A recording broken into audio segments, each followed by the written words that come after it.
Hello, testing, testing, testing, testing. Is this thing on? Welcome, ladies and gentlemen, to the Shady Monkey Show. Welcome to the Shady Monkey Show. A big shout out to our sponsor, Oriental Distilling Company out of Zhuhai. We got one of my favorite people here in Shenzhen, David W.K. How's it going? Good, man. Thanks for having me. Dude, my pleasure, man. We got the blue butterfly gin. I'll start light or heavy. So this is like hot ones, but instead of hot wings, you have bespoke gin. I guess so, yeah. All right, it's the podcast with gin. That is your kind of a thing, right? Gin? Gin is a central element to this. Like everyone has gin, or? Yeah, so, well, the first lady who we had on the podcast, I was drinking coffee because she doesn't drink at all. And she's like a older woman, so... And she doesn't drink, so... And you found out that before she came on the podcast? Before she came. So you were prepared? Yeah, so just keep what it easy with her. What did she drink? Water? Just water, yeah. So, but yeah, these guys have been good to me. Me and Freddie went out and made a gin with them. So how's that? It's good. We can. It's this one right here. It's looks like urine, doesn't it? A little bit. Are you sure that? So it's got the three ingredients are, it's a vanilla bean, which is that long stick that you see inside, fig, and honey. So it still has like the juniper and the coriander and everything that you need to make a gin. But then when you go to their place in Zhuhai, they can you can choose. They have like 100 and something botanicals and lemon peels and all kinds of crazy stuff you can choose from. So, well, I enjoy drinking it. Cheers. Let's taste. If you need more tonic, or I'll have a little bit. Apparently, this is not the best tonic. Other brands are available. Yeah. So yeah, man. Yeah. What's shaking in the world of music? Your life? Well, I'm currently working on an EP with Ido. Okay. Fear Drops. We're gonna. Yeah, maybe some. No, EP is that means it's like a full album. No, EP means extended play in the kind of old world terminology, and basically what it means is about 4 to 6 tracks. So it's not an album. No, it's like it's shorter than an album. Album would be LP, so then you're gonna need at least 10 or 11. 12 the tracks. EP is like the short version. LP is like the long version. Right. And the LP of this long play. So extended play and long play? Is that what the L stands for? Yeah, correct. And really what I want to do, I really want to make a vinyl version of this EP because, I mean, you can release music digitally, you know, and of course it will be available digitally and on streaming platforms. But there's just something disappointing about that. I don't want to only have something that's in the ether. I want to have something physical. Yeah, I mean, totally. Like some of the best memories that you probably experienced as a kid was when you would get the cassettes or even the CDs, and you have like the booklets with the lyrics, and then sometimes they would like put additional content or stories or artwork, like linear notes. I mean, you're surrounded by books. I mean, you could just have a Kindle, but it's not the same. And you know, when I was a kid, my dad. He wasn't like he loves music, but he wasn't obsessed with music. But we had vinyl around the house. I remember very vividly, you know, looking at the records, you know, holding them, the size of them, opening them up, taking out the looking at the gatefold images. All right. And it's, in my opinion, that's the best format for music.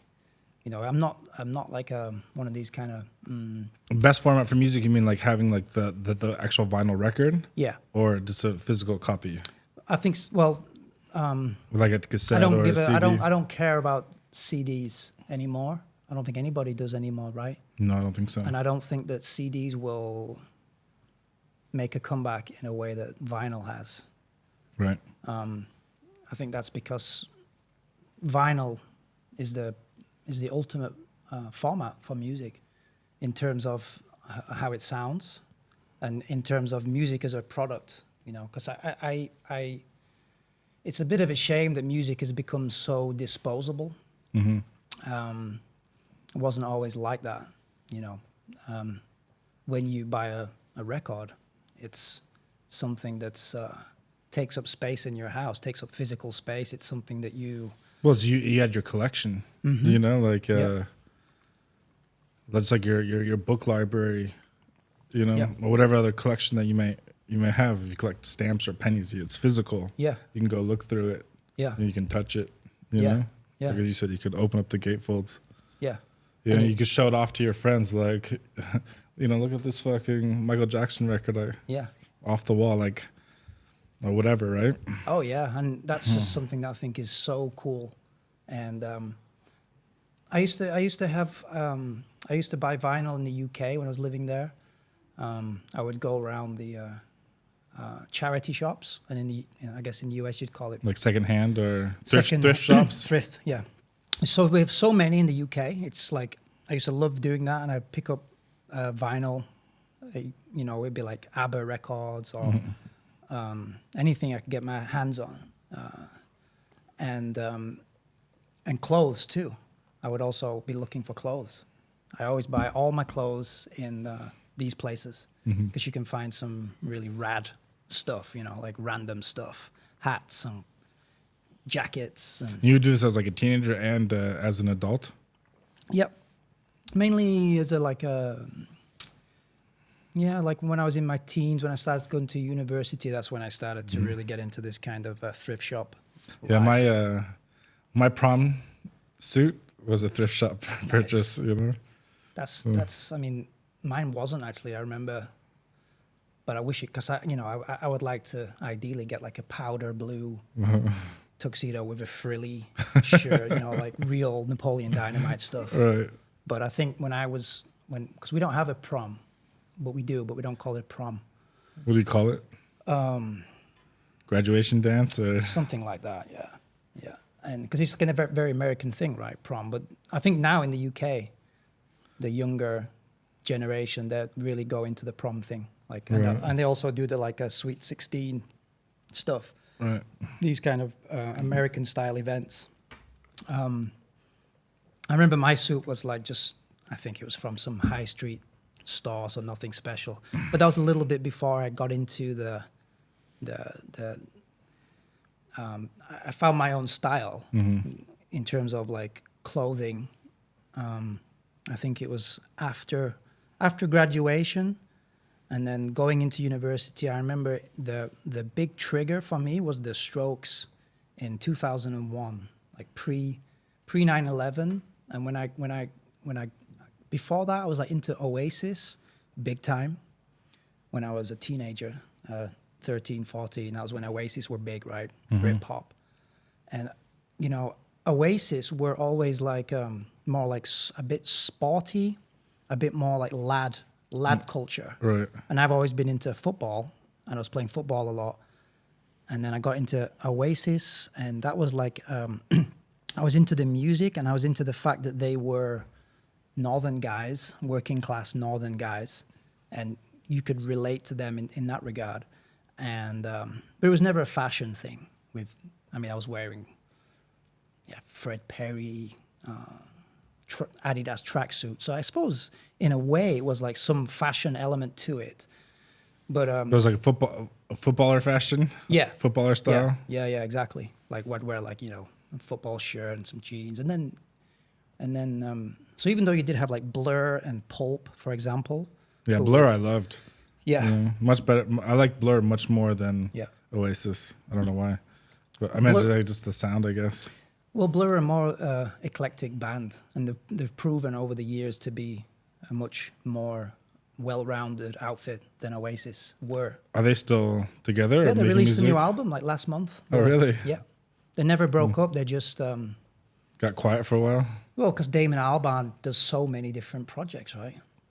He did the Gorillaz for a bunch of years, which was like a Yeah, the girls were great. multimedia. I mean, probably up your street, right? I mean, the presentation of that project and the way that they did the live shows and having the cartoon characters. I remember the music videos with the cartoon music videos, characters. and they had some great songs, right? Yeah.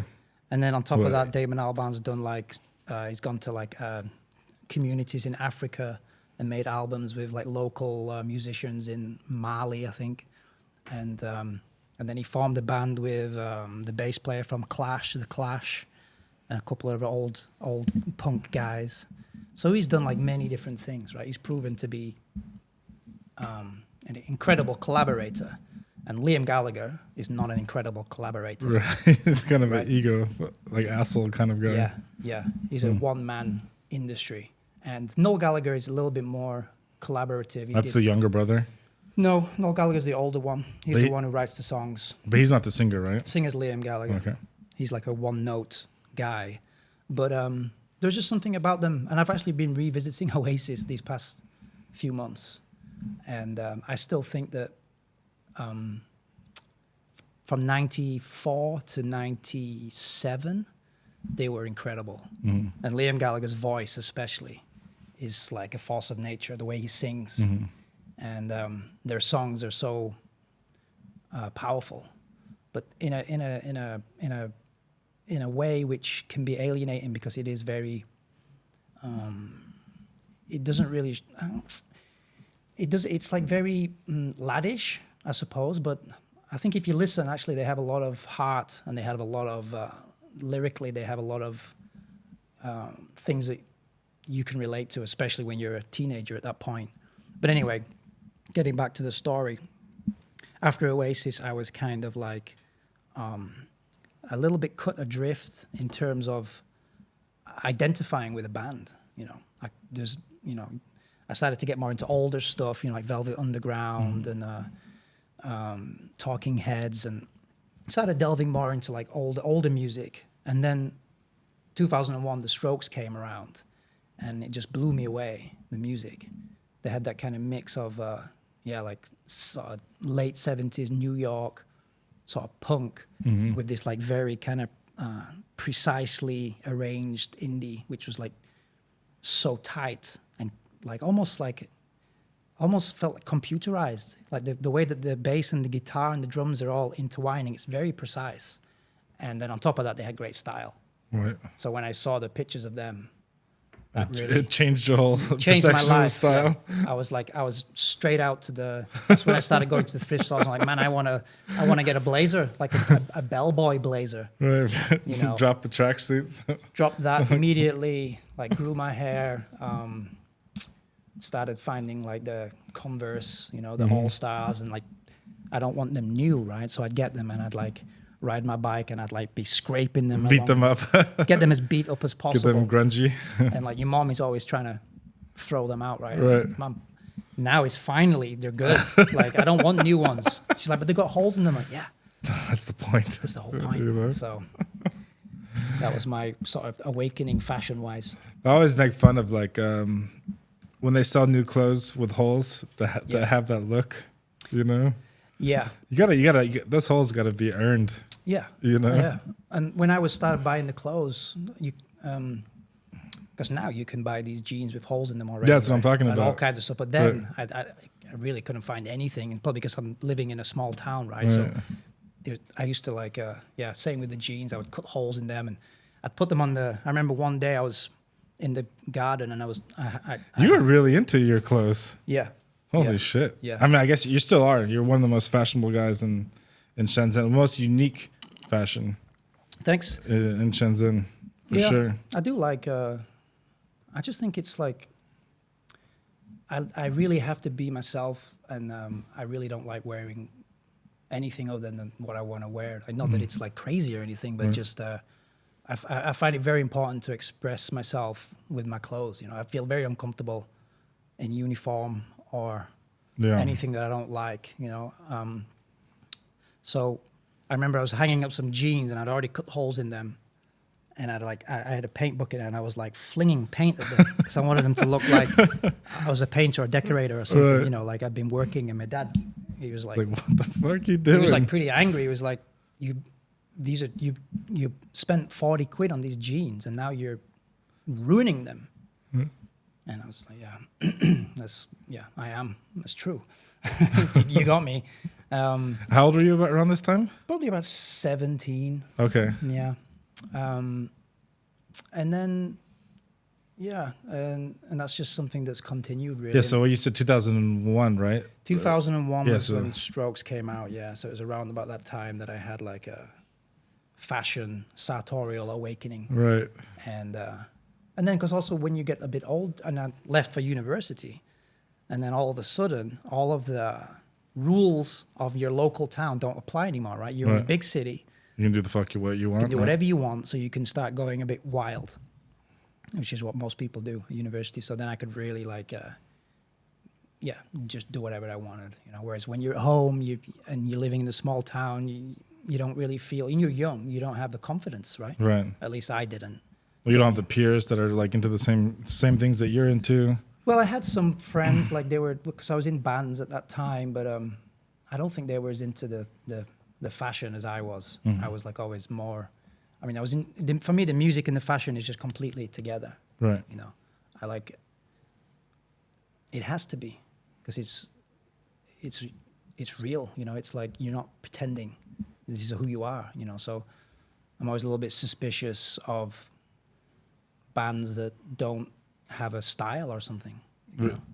Really? Yeah, I try not to be, because I know that not everybody cares, you know. Like I don't really like, for me, like myself, like I've never, even when I was a teenager or even young in my young 20s, clothes was something that I just never I never cared about. Like I used to buy the same shirt, so just like Mark Zuckerberg style. just wear this, you know. Like if you look at my wardrobe at house, it's like 8 black shirts, three red shirts, and that's it.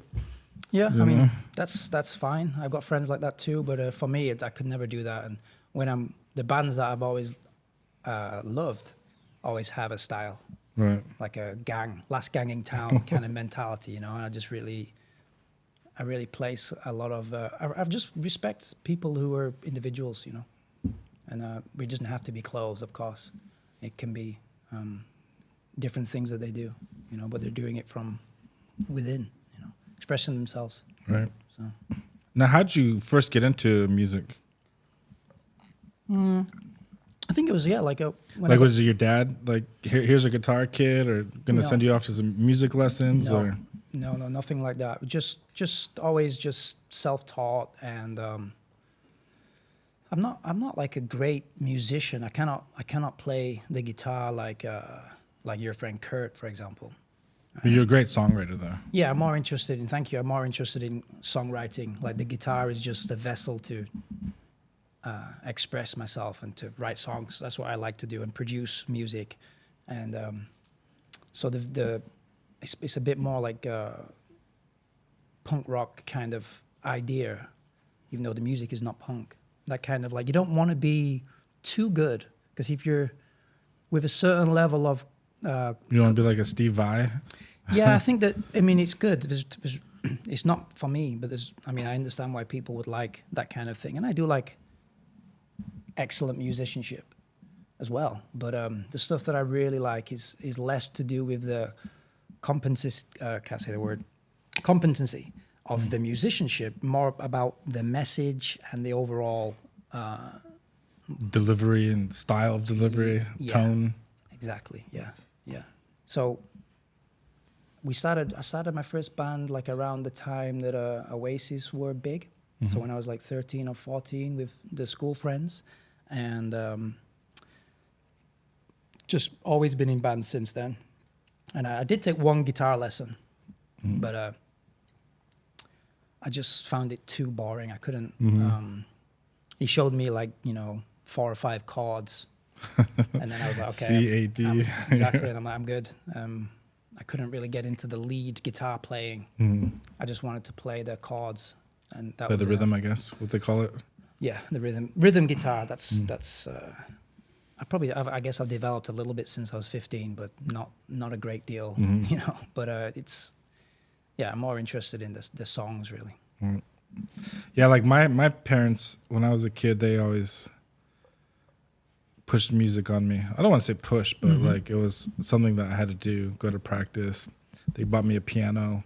Yeah. And later I started taking guitar lessons. I took piano for like 6-8 years, something like Really? that. Can you still play? I can noodle around, Yeah. and I can still read music. Yeah. But Wow, that's impressive. But I can't. I couldn't play you any songs. Yeah. But I could. Yeah. I could. Yeah. Just make some melodies. Make something. Yeah. And the best the best teacher I ever had was like my last piano teacher, because the first piano teacher, she was very strict and very classical, right? And she was all about like, the theory. But the last piano teacher I had, and this is the thing that stuck with me, was he was like a blues guy. He's like, we're not gonna teach you songs. I'm gonna teach you. Can't even fucking think of the word. Like the C minor the scales. Yeah. Right. I'm gonna teach you scales, and we're gonna do improv. Nice. Yeah. So we would just go at it like, okay, these are the notes. Yeah. Now let's go have some fun. I'll try a little bit of this, Yeah. and now do a little of this, right? Yeah. Now fucking do whatever you want to do. That's how it should be. I mean, there's definitely something to be said for learning all of the theory and becoming an accomplished musician. Because I mean, for example, if you become really competent on the piano, you can play piano for money. You can go and play in the hotel lobby. When you're a student and you're studying, you're always going to find work if you've mastered an instrument. Right. And a lot of kids here in China, they take the piano class, right? It's almost like if you're not taking a piano class, what are you're failing as a parent, right? If your kid's not doing all of this stuff, and I get it, because music, kung fu, gymnastics. every night they have something, right? And a lot of them are doing it. I don't think they want their child to be a pianist. I think that they're doing it because it's very beneficial for the brain. It's like helps you develop your mental capacity, let's say, and your coordination, and so that's mainly why they're doing it. But for me, it's more like feeling first. But with my kids, I don't. We have like guitar around and some keyboards and stuff like that around, set up, ready to play. But I'm not really like one to force them into learning a musical instrument. If they show interest, then I would probably try and set up some lessons for them, or I can show them some things on the guitar if they want. But more importantly, like I have the records in the living room with a record player, and I'll say, "Hey, Didi, go choose a record." She always chooses the Human League Dare. She has Which one? Human League Dare, their album 1982, which has I don't know this group. Don't You Want Me? Human League, Don't You Want Me, Baby. Don't you want me? That's their most famous song, and that's the I album. don't know their name. That's the album. I know the song, but no. Yeah, I mean that song is so good. But that whole album, basically, that album Dare, Dare is like it's basically they perfected pop music on that record. It's the perfect record. Every song, every sound is just perfect. Right. So I'm glad that she likes that one. That's cool. It reminds me of because my father, and this something that I haven't done with my kid. I don't have a record album or a record player. I listen to music here, but I don't listen to music at home. Yeah. Which is weird. But when I was a kid, though, my father had he was very into music. Like he had the records, and then he had the tapes, and then he had the CDs. But he was, he'd play, from Prince to Jane's Addiction, Wow. you know, to the Beatles, to every kind of genre. He didn't like have like a specific genre that he was like focused on. He was totally across the board, like listen to everything. And he's the one that introduced me to hip hop when I was a kid. Wow. This was like, I want to say 87. Yeah. Like this movie Colors came out with Sean Penn and Robert Duvall. I remember that movie. And he brought a tape home one day and he's like, put it in the tape player. And that was the first time that... it was a soundtrack to the movie? It was a soundtrack to the movie. It's like a hip-hop soundtrack. It was a total hip-hop sound. All like Los Angeles rappers. Because that movie's like an inner city movie, right? It was a Los Angeles movie. Yeah, inner city movie, you know? Yeah. In Los Angeles. I think I did see that movie. But that's cool. So your dad was like My dad's keeping up with like latest trends, like music trends. Yeah, but not only did he have like the latest trends, but also he, you know, music that he grew up with too. You know, like he would always play like Joni Mitchell, Joan Baez, like all of like the hippie time folky stuff. Yeah, you know, Jimi Hendrix was always fucking on. Yeah, you know, that's wild. So I mean, every day there was music in the house and so many different genres. You know, that's awesome. That's an awesome education. I try and do that with my kids. You know, I'll put records on. It's not always easy when the kids want to watch a cartoon, of course, but in the morning I'll put on a record, usually to get them out of bed for school. Right. I'll put something on, and on the weekend put on the record. And like I said, ask them to choose what they like. And I buy records on Taobao. You can buy. It's popular in China. You know, the vinyl collection. So that's what I want to do with this EP with Fear Drops. I want to do it on vinyl. Right. But it's like, it's expensive to make. Vinyl. How many do you want to make? I don't need to do so many. I'm just okay. Just make 100, and I just sell them at gigs. I'll sell them online or a little merch table. Yeah, yeah. But it's more just I want to have it on wax. You know, I want the record to become a physical manifestation of our music. I don't want it just to be. I mean, I have the subscription to Apple Music, and it's awesome to have access to like the world's recorded music, more or less, at your fingertips. That's fantastic. You want something tangible. Yeah. You want a book in the library. Yeah, exactly. You know? And it stand the test of time. You know, I can give that to my grandkids. Yeah. And say, hey, check out my band. You know. Right. Okay, Grandpa. You know? But if you didn't have that, it'd be like. Yeah, it's not as cool as. No. You know, you don't want to send them an MP3 file. No. So, no. I really. So impersonal. Yeah, so it's for me. Can't it's even sign it. Yeah, you can't sign an MP3, can you? You could burn it onto a USB stick, I guess, but probably that. they're not going to have USB sticks. They're going to none of that stuff. I mean, who knows? You'll just be you'll just be accessing it through your neural link or something like that. Very like soon. Brain, play Jane's Addiction, you know, and maybe your armpit will be a speaker or something. I don't know. You don't need a speaker. It's all inside. It's all yeah, internal. but what happens if you want to share the music with friends?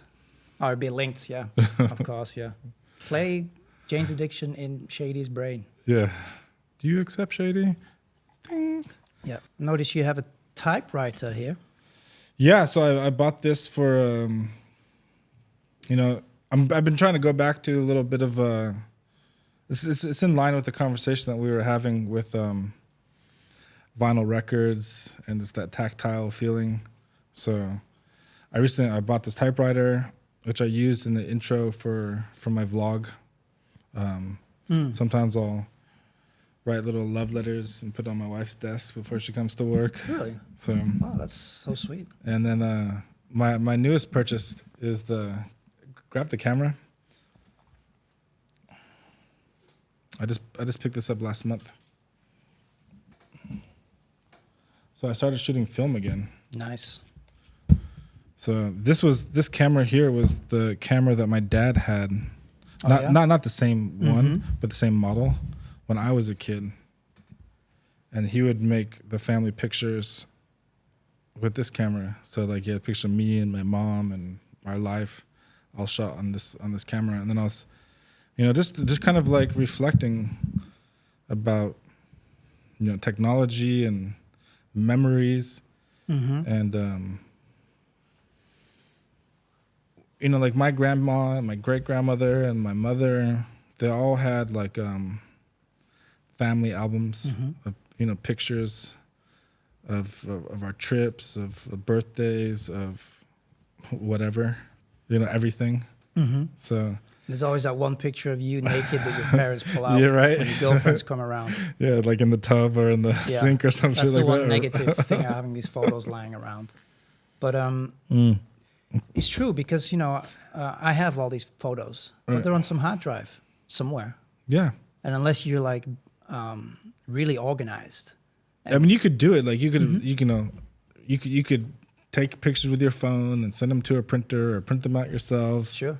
You know, but like, I have thousands of pictures of my family and my kids that I've never printed one. Like maybe I've one picture of my son that I've printed. Yeah. And I was like, fuck, man. Like, my mom has so many pictures. Well, you had no choice back then. You had to print. You had them. to. So it's not like we're lazy and they weren't. It's just that. I mean, if your parents were in order to see the pictures, you had to develop them. Yeah, right. You know, and then there was that, like, you take them to the photo place, you wait 3 days, you come back later, you know, you pick them up with your negatives, you know. So then I was just like, man, like but how can I want to break free? I want to have the same photo albums as my family made when I was a kid. And my grandmother has photo albums of when she was a kid. Yeah. You know, and the whole generation. These beautiful albums. You're right, you know? I was like, fuck, I want that. So I'm not that organized and I'm not that motivated to like spend the time to go select through the 1,000 pictures. Yeah, right. I've done that a few times. We have some albums at home that we sent to as many companies who will make you an album. Right. You select the JPEGs that you want. It's easy to do. It's not. I'm not saying. I mean, it's not. But it's like an extra process that you have to go through.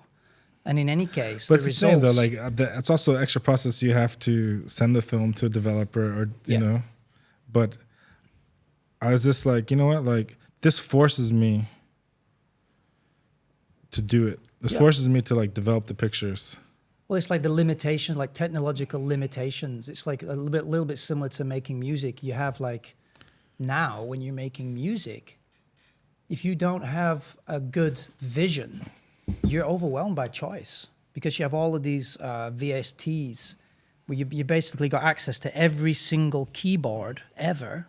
Every music database and every instrument. Loop, every instrument. Right. So, but when you have in the 70s and 80s and 90s, you have the limitation. It's more about the musicians, what they're creating. Now, I'm not some kind of Luddite saying that I don't want to use all that stuff. I mean, majority of the time, it's awesome, right? But there is something about limiting yourself and using those limitations to create something which is, I think, more special. And also, when you say more special, it's also with our phones or the digital camera, we're ripping off 100 photos a day, right? Like you go out to the zoo, you come back with 1,000 pictures or whatever, right? But when you're dealing with the limitation of 36 photographs. Yeah, you pay more attention to the framing, and also I think it's about you create the memory of making that shot. Right. You know, it's like it slows everything down. Like I have 36 pictures. I want to try to make everyone meaningful, make everyone count. You know that people are going to be looking at those photos for generations. Yeah, and plus you only have 36. Like once there's no like redos, you know. It's locked in the film forever. And then so when I was a kid also too, like this was the other part of it was that like my dad gave me this camera, you know, when he was finally done with it and wanted to move on to something else, he, digital came out. He was like, all right, here you go. It's yours now. And so now I'm like teaching my son, like, we're going to make pictures with this. And he's going around making pictures, awesome. Yeah. Doing the focus, just this is sensation of like, I'll take a picture of you. The sound, right? Yeah. The tactile feel of like. My phone has the sound too. It's not it's not the same, but just like, the progressing the roll, the few inches forward. It's like the physicality of the craft, You want to try? Yeah. I'm going to out of focus it for you. Give you the. Looks very regal with all these books, leather-bound books. I don't even know where I'm pressing. This is right here. The one with the hole in it? Yeah. Interesting. Oh, yeah, it's so good. So good, so right? Good. Now crank it. You got to feel the... No, here. On to the next shot, right? Yeah. Just one crank. One crank. It's been a while since I used one. Right? Like, I was showing, like, my staff, like, how negatives look. They've never seen negatives in their life. Yeah. They're looking at it through, like, the computer. Yeah. My son was like, what's this? I was like, this is photography. I think it's the same, like, also with movies, I went to watch the new Indiana Jones movie. And, I'm a big fan of Indiana Jones, as all of us 80s, 90s I loved Indiana. Yeah. I mean, he was kind of like a childhood hero. Yeah, absolutely. So. Like he's on the Mount Rushmore of movie legends, right? And so I go see the new movie, and it's okay. But the thing that struck me is the way that the movie looks. Like 80% of what you're seeing on screen, especially during the action sequence, is just fake. Yeah, CGI. And it just looks, I mean, it's good in a sense, but it looks terrible. And if you compare an action sequence in this new Indiana Jones movie with something from Last Crusade or Raiders, the difference is so stark. Because I watched the original trilogy with my kids leading up to watching the new one, right? Right. And you watched the, was it the skull something? I didn't watch the Kingdom of the Crystal Skull with them because I just ignored that one. Yeah. I will watch. I will revisit it, especially after I've seen this new one, because I think that maybe we were harsher on the Crystal Skull movie, but at least that. Anyway, we'll get into that later. But the main issue is like when Indiana Jones is like hanging from a tank, and there's like a rock wall coming, and the rock wall's getting closer, and Indy's here, and he's going to get crushed, and he's sweating, and you see that's all happening on camera. Right. It's daylight. It's crystal clear. Real dirt. Real sounds. And then compared to the new movie, it's like you're watching the screen and it just doesn't, it's not real. Yeah. And in the beginning of this new movie, they have Indiana Jones from like 1944 or 45. And they're using the de-aging technology, which they've done a bunch of times in movies over the past 5-6 years to varying degrees of success. Yeah. And it's just not right, man. It's like uncanny valley. It's just weird. It's just I don't like how they make movies, and it takes it back to this kind of idea where you're losing something in this kind of transition between analog and digital. I understand technology moves on, and you act accordingly. And sure, you can cooperate. Why can't you go to the location? Let's shoot the movie. Let's get the stuntmen. Let's get the practical effects. Let's figure it all out. And then we'll embellish it with CG, right? Sure, if you want. Put the blood splatter or whatever, right? I don't want the that. smoke. You need to have the real fake blood. You need to have the real smoke. I want to see Well, that's what I was watching this podcast with Quentin Tarantino recently. And it was all... He's a big advocate of all of these kind of things I'm saying. He told in all of his movies, he's like, you know what? Like he is a purist, Hollywood purist, right? He's like celluloid. I don't want to use CG. Doesn't film I on don't digital. use CG. A lot of people use like when the blood splatters, it's CG blood. You know, he wants to build the big sets. Yeah. Like I want to be there on the set, you know, shooting film. Yeah. You know, like that's one like of the reasons why his movies are like, great. Like making movies. You know. Yeah, and that framing, those wide shots, and like not relax with the quick editing, man. Right. Let the camera slowly. I was watching The Shining last night, which your typewriter reminds me of. All work and no play makes Jack a dull boy, right? I mean, just the way that the slow moving of the camera and the close-ups and the wide angles and it's just so much better than all of this quick like after Indiana Jones we walked out and my wife Ursula, she was like, that was just crap. She says, like, I just lost interest because everything's just like there's too much going on. Everything's too quick and too extreme. You know, like flying over the Jeep and then landing on the hood and then rolling off to another Jeep and just like some ridiculous like CGI stunts are just like, whoa, you know? Can it just be like what you said, hanging on the tank, you know?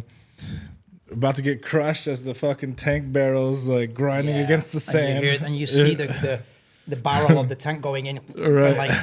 And then it's like, oh man, and so they lost something there, and because I had quite high hopes for that movie because it's directed by James Mangold, who did the Logan movie. I don't know if you saw that one, it's Wolverine movie, and I'm not into the Marvel movies. I never really watched them other than a few, but I happened upon this one, and it's like an aging Wolverine, and he's very disillusioned. And the way that they handled that was so cool, so good. So I thought, hey, if this guy who did the aging Wolverine movie, which is really great, he's gonna do the aging Indiana Jones movie, then man, we got the right guy, right? But he didn't bring the qualities of Logan, in my opinion. He kind of, and this is just aside from the fact that there's a trend to turn all these legacy heroes, whether it be Luke Skywalker, Han Solo, or Indiana Jones, into losers. Yeah. They want to, like, I don't know if it's like an ideological thing or changing of the guard, but like Indiana Jones, they make him into a loser. And it's like, Indiana Jones is not a loser. Why are you making a movie about Indiana Jones if you don't respect him as a character, you know? Like, so that was a problem too. Yeah, like what they did with Luke Skywalker was terrible. When he like drinks from that the cow tit green whatever that was. Yeah, it was. I mean, just the whole demeanor of the character and his dialogue and and when he got the lightsaber and he just throws it over his shoulder. Throws over his shoulder, you know. So I see like, where we're going here. You know, it's just like, come on, like. You know, and speaking of like that movie, there's like it was such a. It was written so bad, especially his character. Terrible. But like, there's a scene when everybody's in the Millennium Falcon. Luke, you know, Han, Leia, Chewie, right? And it's kind of like you're looking at the, you know, through the windshield, and all the characters are, you know, man, classic shot. The classic shot. You know, you imagine how crazy the fans, you know, like myself would have been if they brought that, you know, like that shot, and everybody's, you know, Luke's still that strong hero, and Hans is not like bullied by his girl, you know, like it was just like, yeah, she knew more about the Millennium Falcon than him, if I remember. Like, she's like fixing stuff, you know. It's like, oh, you're the Millennium Falcon expert now. Oh, right. you're the Jedi Master now, even though like you've had like 25 minutes of character development, whereas these other characters, they've already had massive arcs. Right. So, and I just wish, honestly, like, I wish that they don't bring, I don't want them to bring my heroes back alive. Not anymore, I don't. You know, like. I was excited about it, but I don't want to see it anymore. Yeah, I don't. Like Willow was one of, I didn't see the new Willow TV show. Me neither. But the movie Willow was one of my favorite movies when I was a kid. Yeah, me too. You know, like that was such a great movie. And then when I started hearing about the buzz of it on online, I'm like, fuck, like this sounds like trash. Apparently, it You was know? cancelled after one season. Yeah, and you can't even watch it anymore. It's been pulled from They've been pulled. Yeah, services. because they don't want to pay the actor. I don't know why they pulled it, but something to do with economics. You know, it's just like, man, like create new heroes for a new generation. You know, and if you're gonna bring back old heroes, and do it right with respect. You know, Yeah, because it's not as if Indiana Jones wasn't fallible. He was always a flawed character. that was the beauty of it. Yeah. You know, that Yeah. and he was kind of, you know, he was, you know, a little bit shady, a little bit, you know, a little bit sometimes just like rude. getting through with this by the seat of his pants. right. You know, You know, he's afraid of snakes. He doesn't want to, you know. like the fear of death was always this like Yeah. right, you know, around the corner for him. Yeah, and Well, he now was- he's like running through the cave as his boulders, Yeah. you know, about to crush him, and Yeah. all these, you know, spears are flying out of the walls, and then Yeah. boom, all the tribesmen are just right And there. he's always, you You know, know? okay, that's over. He's not this, he's not this all powerful guy. So we don't. I mean, the character is already inbuilt with a series of flaws and human qualities that make him so endearing. And that's why we love him. Yeah, you know? you don't need to make him into an alcoholic, divorced alcoholic, Right. which is what they do in the movie. And like, you know, in Temple of Doom, he gets the stone, right? And he's about to leg it. And then he hears all those kids working in the mine, right? And he's like, I got the stone, and it's dangerous as heck here. I've almost been killed. I've also almost had my heart ripped out. And he's like, no, I have to go back, right? And you hear the music playing. Dun, dun, dun, dun. Yeah. And he goes back and he's badass, and he's like, man, that's what you want. I get goosebumps thinking about that scene. Right. And they didn't have any of that in the new movie. He doesn't have his hero moment. Yeah. Who has the hero moment? Of course, it's the new character that comes in, who's usually a woman, by the way. Right. You know, because Kathleen Kennedy is probably on a mission to screw over Lucas and Spielberg for some personal reason. So she always wants to trash their characters, basically, because Disney bought the rights to it all. So, but you know, we'll always have those movies, and no one can take them away. Yeah, I mean, and going back to like the movies, right? Like when I was a kid, like my dad would take me to dollar day double features. Oh yeah, You know, where it was like the best thing. Like there was a movie theater just a few blocks from our house in Los Angeles.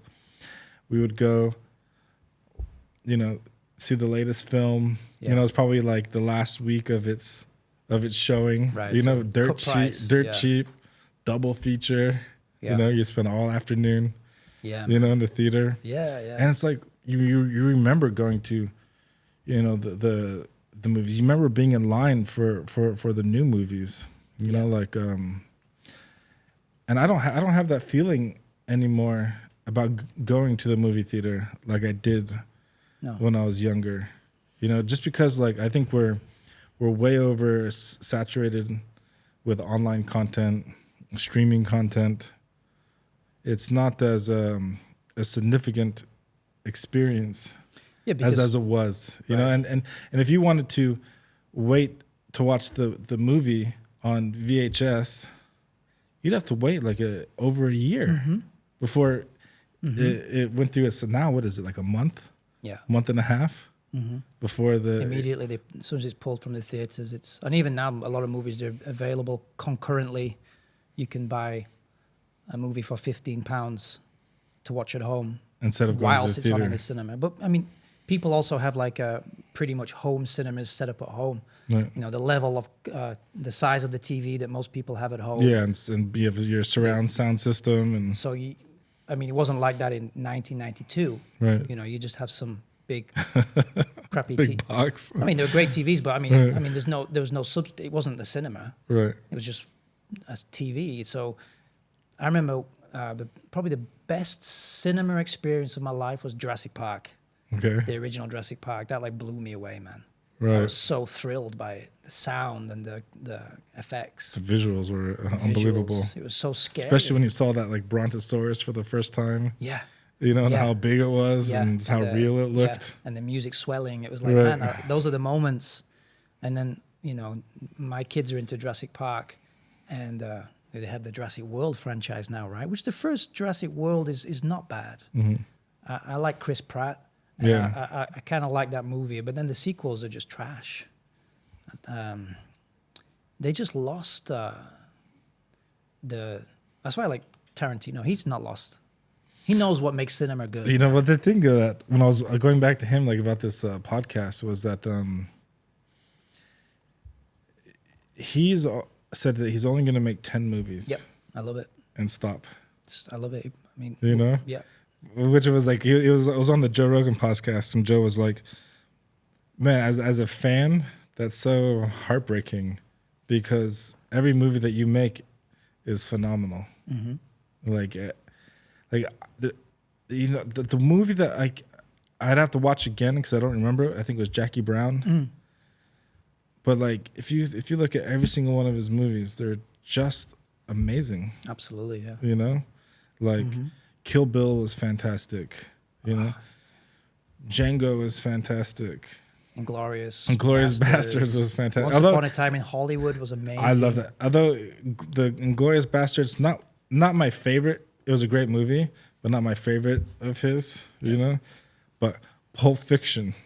Holy shit, dude! When this movie first came out, like I bought the soundtrack. Yeah. You know, like so I had the CD. Yeah, I had the CD. It completely captured the zeitgeist with that one. You know that movie was just. Did you see it in the cinema? I can't remember. I didn't see. I was too young. So, but I don't. Do you even know what year it came out? 94. No, I don't think I would have saw that in the theater. So. No, because it was an 18 rating in the UK. Would have been rated but R like, in the US. My dad was a big like one of my dreams of my father was to be a filmmaker. Oh, really? So he was always like almost every other day we would go down to the video store, rent some VHS cassettes, watch it. Like I was watching rated R movies when I was just a young kid. Yeah. Because he was watching everything. So he's a cinephile. He was a total cinephile. I mean, that was like his dream to be. That's awesome. It never worked out for him. Yeah. But like that's the reason why we moved to Los Angeles because he wanted to pursue. So he made some movies like a student movie. Well, you remember like the He-Man movie? Yeah, I love that movie. The Masters of the Universe. He worked on that movie. Really? I don't know exactly what he did, but he was I like that movie. On that crew. So and he was on a Van Damme movie. Oh yeah. And so he worked in the industry for a while. Yeah, but it was like a low position. But you have to start. You got to start from somewhere. And then, but it didn't work. I don't know. I don't really know why it didn't. I was probably too young too at the time. I was, I imagine it's quite unsteady. It's not a steady, from what I understand. It's not a steady lifestyle. You're working project to project, and if the projects dry up, then you're looking for work. Especially when you're starting out. It's not something he went to school for. Yeah. So he ended up getting like a full-time job as a camera guy, but it wasn't for movies. It was kind of like a video service company. Yeah. So like, film your bar mitzvah or film a music festival. Yeah. Or film this. That became like a more of a lucrative thing. Well, steady income, I guess you could say. Yeah. So, but so point was like going to the the VHS store, going to the movie rental store was like a family pastime. Yeah, me that too. I remember. We used to go on the Saturday and we'd get. You get fined if you didn't rewind it. Yes, Be Kind, rewind. Right. Super good. I remember one day we got Speed and Forrest Gump on the same Saturday night. Wow. That was a fantastic Saturday night. Speed was Keanu Reeves, right? Speed. Actually, Quentin Tarantino says that Speed. I think he said it's the best. Best movie of the 90s. Keanu Reeves, right? Or no? It was Keanu Reeves like young breakout action role. Although he did do Point Break, the surfing movie. That was years before. Before or after Bill and Ted? After Bill and Ted. So he already did Bill and Ted. He already did Bill and Ted, so he was already a star, but not in an action capacity. He was the goofy guy. Yeah, that was a great. I love Bill and Ted was one of the best movies. Did you see the new Bill and Ted? I didn't like it. I didn't see it. I don't even remember it. I'm afraid. And I have a problem where I can remember all of the old stuff I've watched. Yeah. But like again, it's content overload. You know, like you go through Netflix, you watch movie after movie after movie after show after show. I think it's because they're not very good. The good ones you remember. And so they just the good ones you remember, but you know, the stuff these days just fly through. Yeah. So yeah. Well, cheers, dude. Cheers, man. Thank you. Yeah, about the VHS tapes, we had a guy in my neighborhood. He was a friend, a father of one of my friends. He was a father of one of my friends, and he had a van.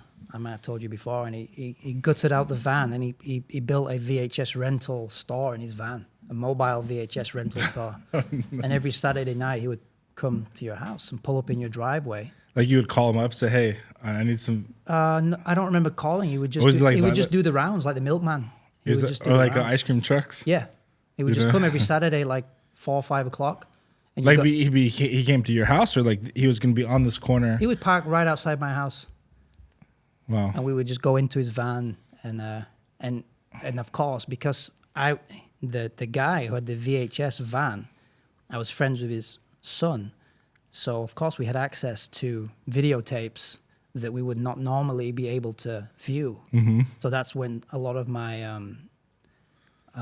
early love of horror movies really started to ferment, because we would watch like Child's Play and Nightmare on Elm Street, movies that we would never be able to rent. What was your scariest horror movie when you were a kid? I have mine.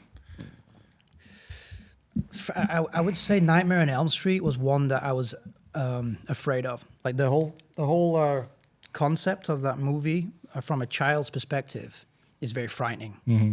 That when you go to sleep, that's when it gets bad.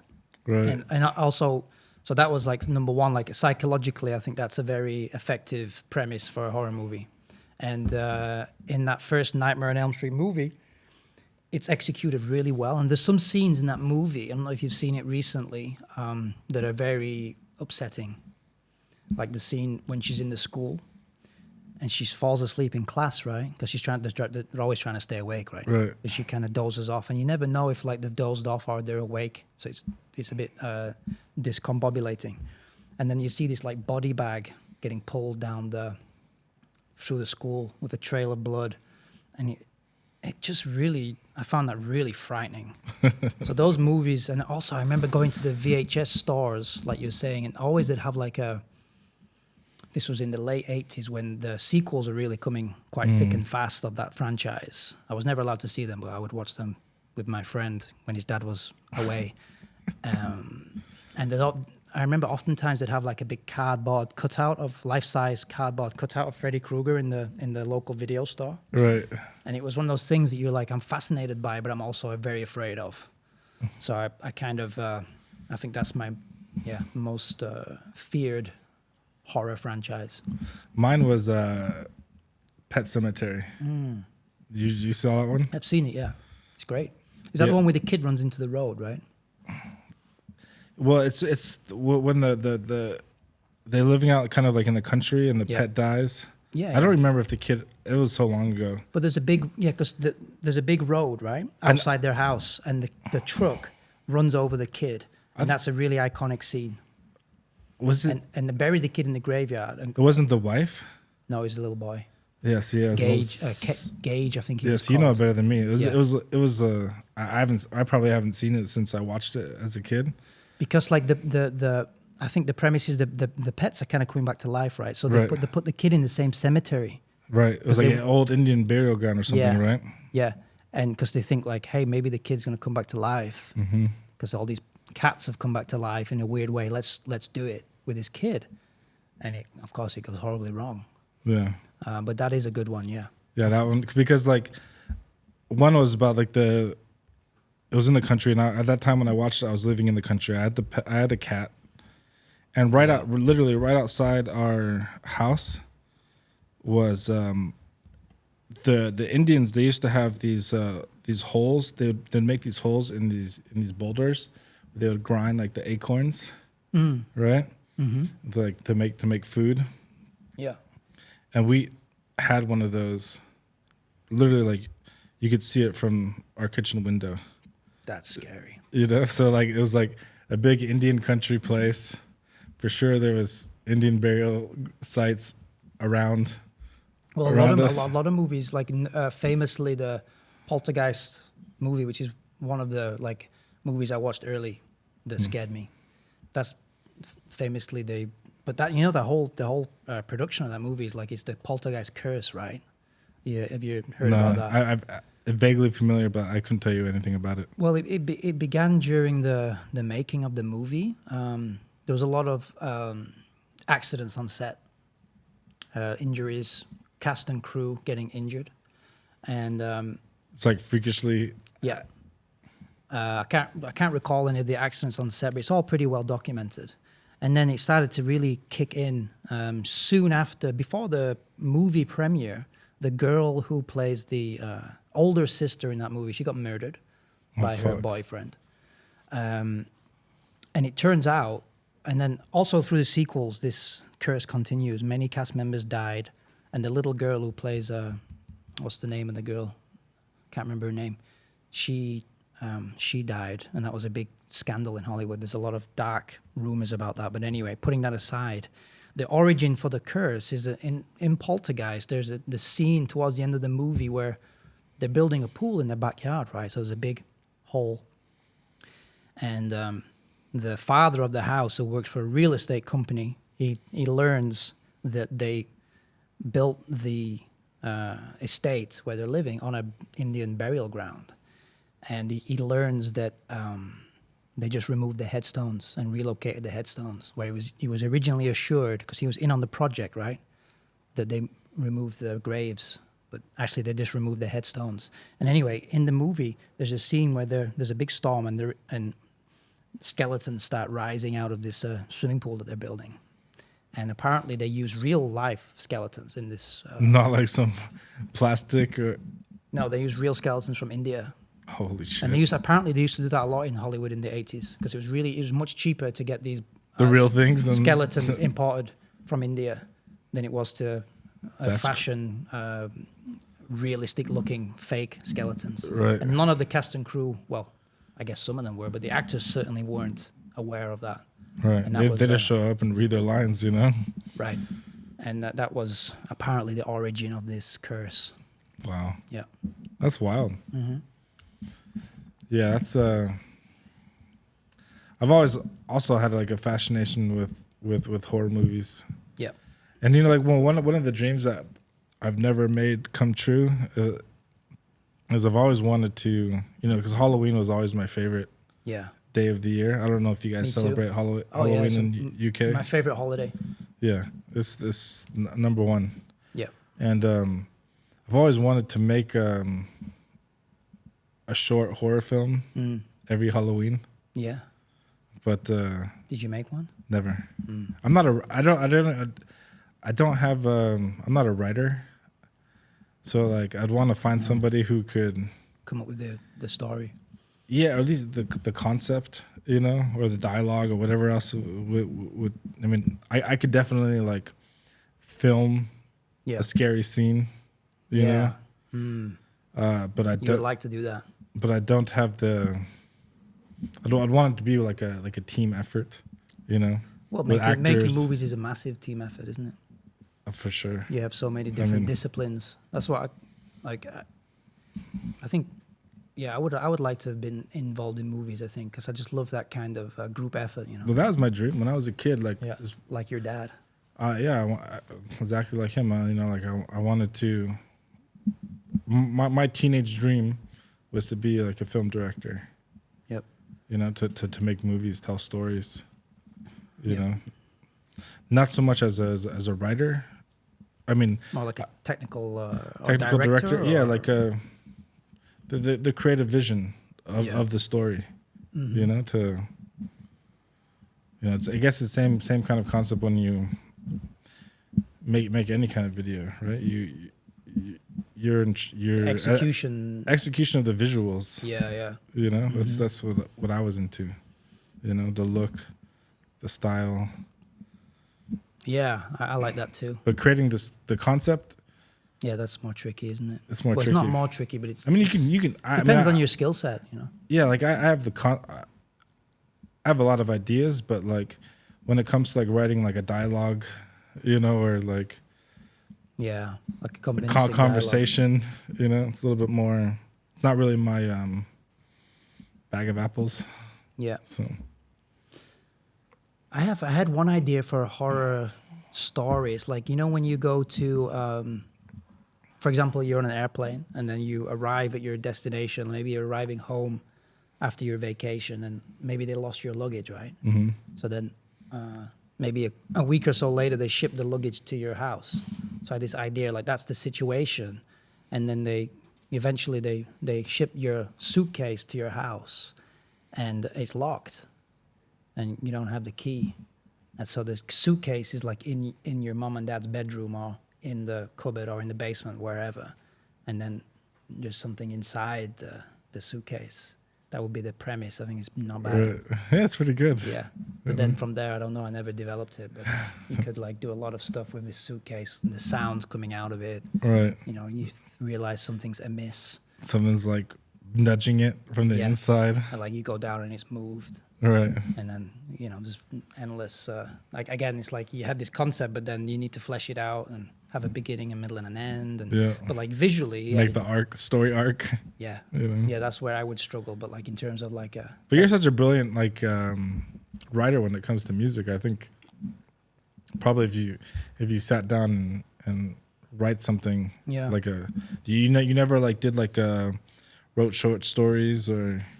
Not really, but I have worked like it for magazines and I've written like many articles and things like this. So I do like enjoy that. I like words, you know, like lyric writing is like a joy of words, right?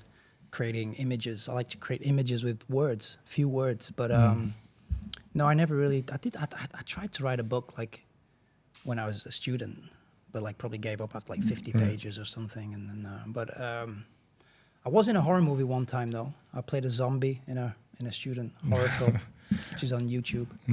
I'll send you the link sometime. All right. I think I'm overacting. As a overacting zombie. Yeah, I'm like, I should have been more relaxed, but the makeup's not bad. I got like these like contacts in that would make my eyes all white, and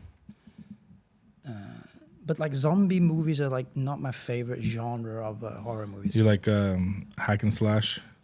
Like the Freddy Krueger kind of? I like slasher Jason? movies, like Halloween. Actually, I've never seen Friday the 13th, which is crazy. Really? Because that's like one of the kind of Is- Mount Rushmore of horror movies. Yeah, well, him and Freddy are kind of the top. Yeah, it's him, Freddy, Jason and Freddy, right? and Mike Myers. The Michael Myers from Halloween. He's not the Texas Chainsaw Massacre. That's something. Leatherface is on there. I think if you had like the 4 horror icons, it would be Freddy, Jason, Michael Myers, and Leatherface, and then you would have Chucky, and you'd have Pinhead. Chucky. For me, Chucky was like, definitely like a B, C tier. You know? Yeah, he's definitely behind that kind of the big 4. Yeah. But I do like Child's Play. There was like did you see the remake? They made one maybe 3 years ago. They made a new Was one. that the kid? The kid was like, he was kind of like a teenager. He was at the military school. No, that's one of the sequels. Okay. Yeah, I watched that one recently. That's Child's Play 3, I think. Okay. Yeah, I like them all. I mean, and then but they made a lot of them like Bride of Chucky.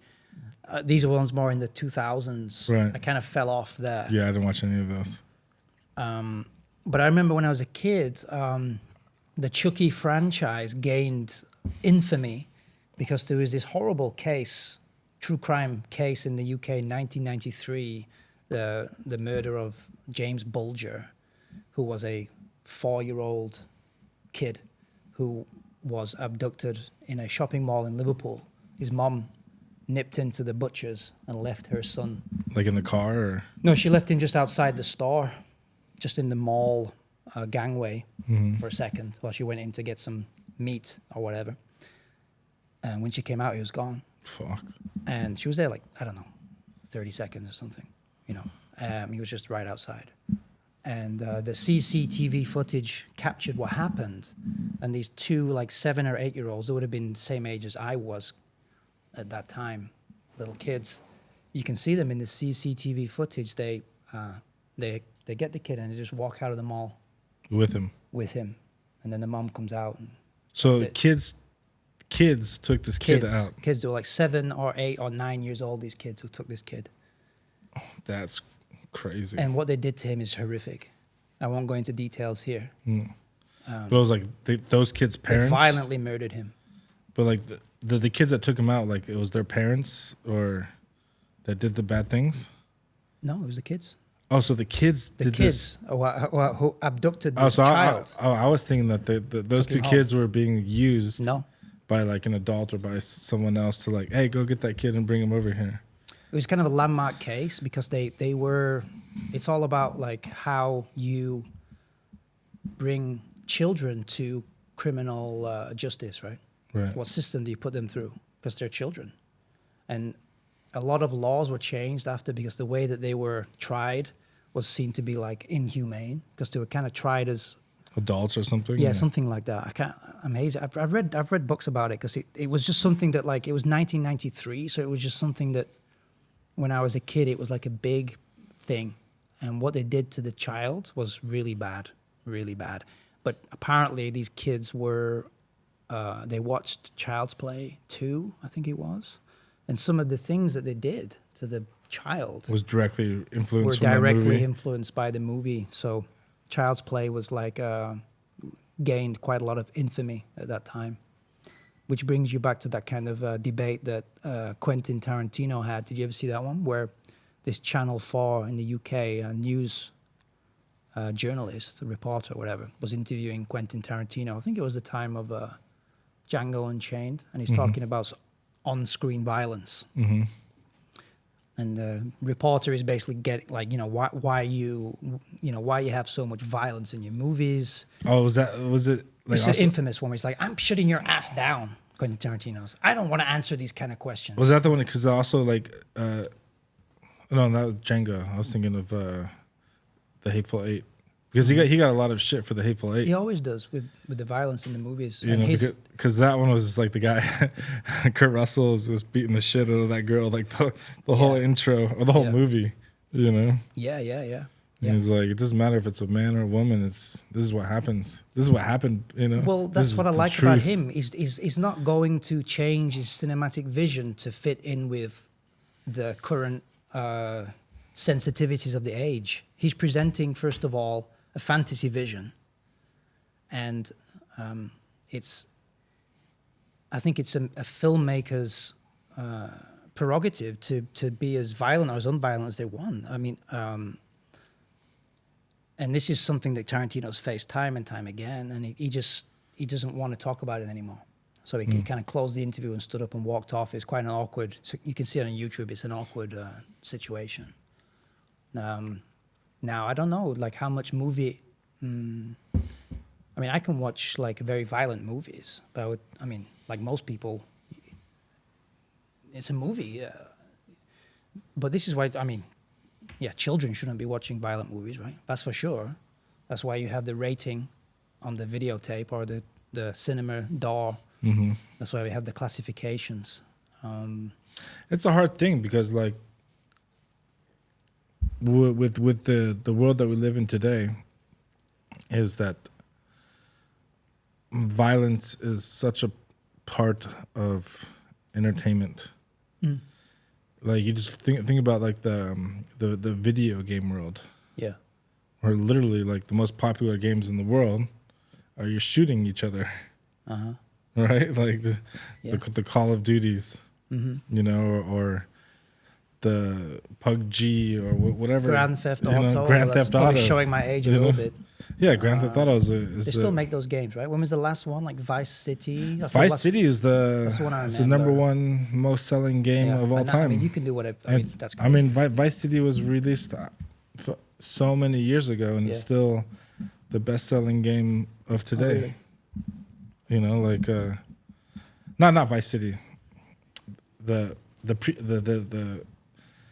after Vice City, Grand Theft Auto 5.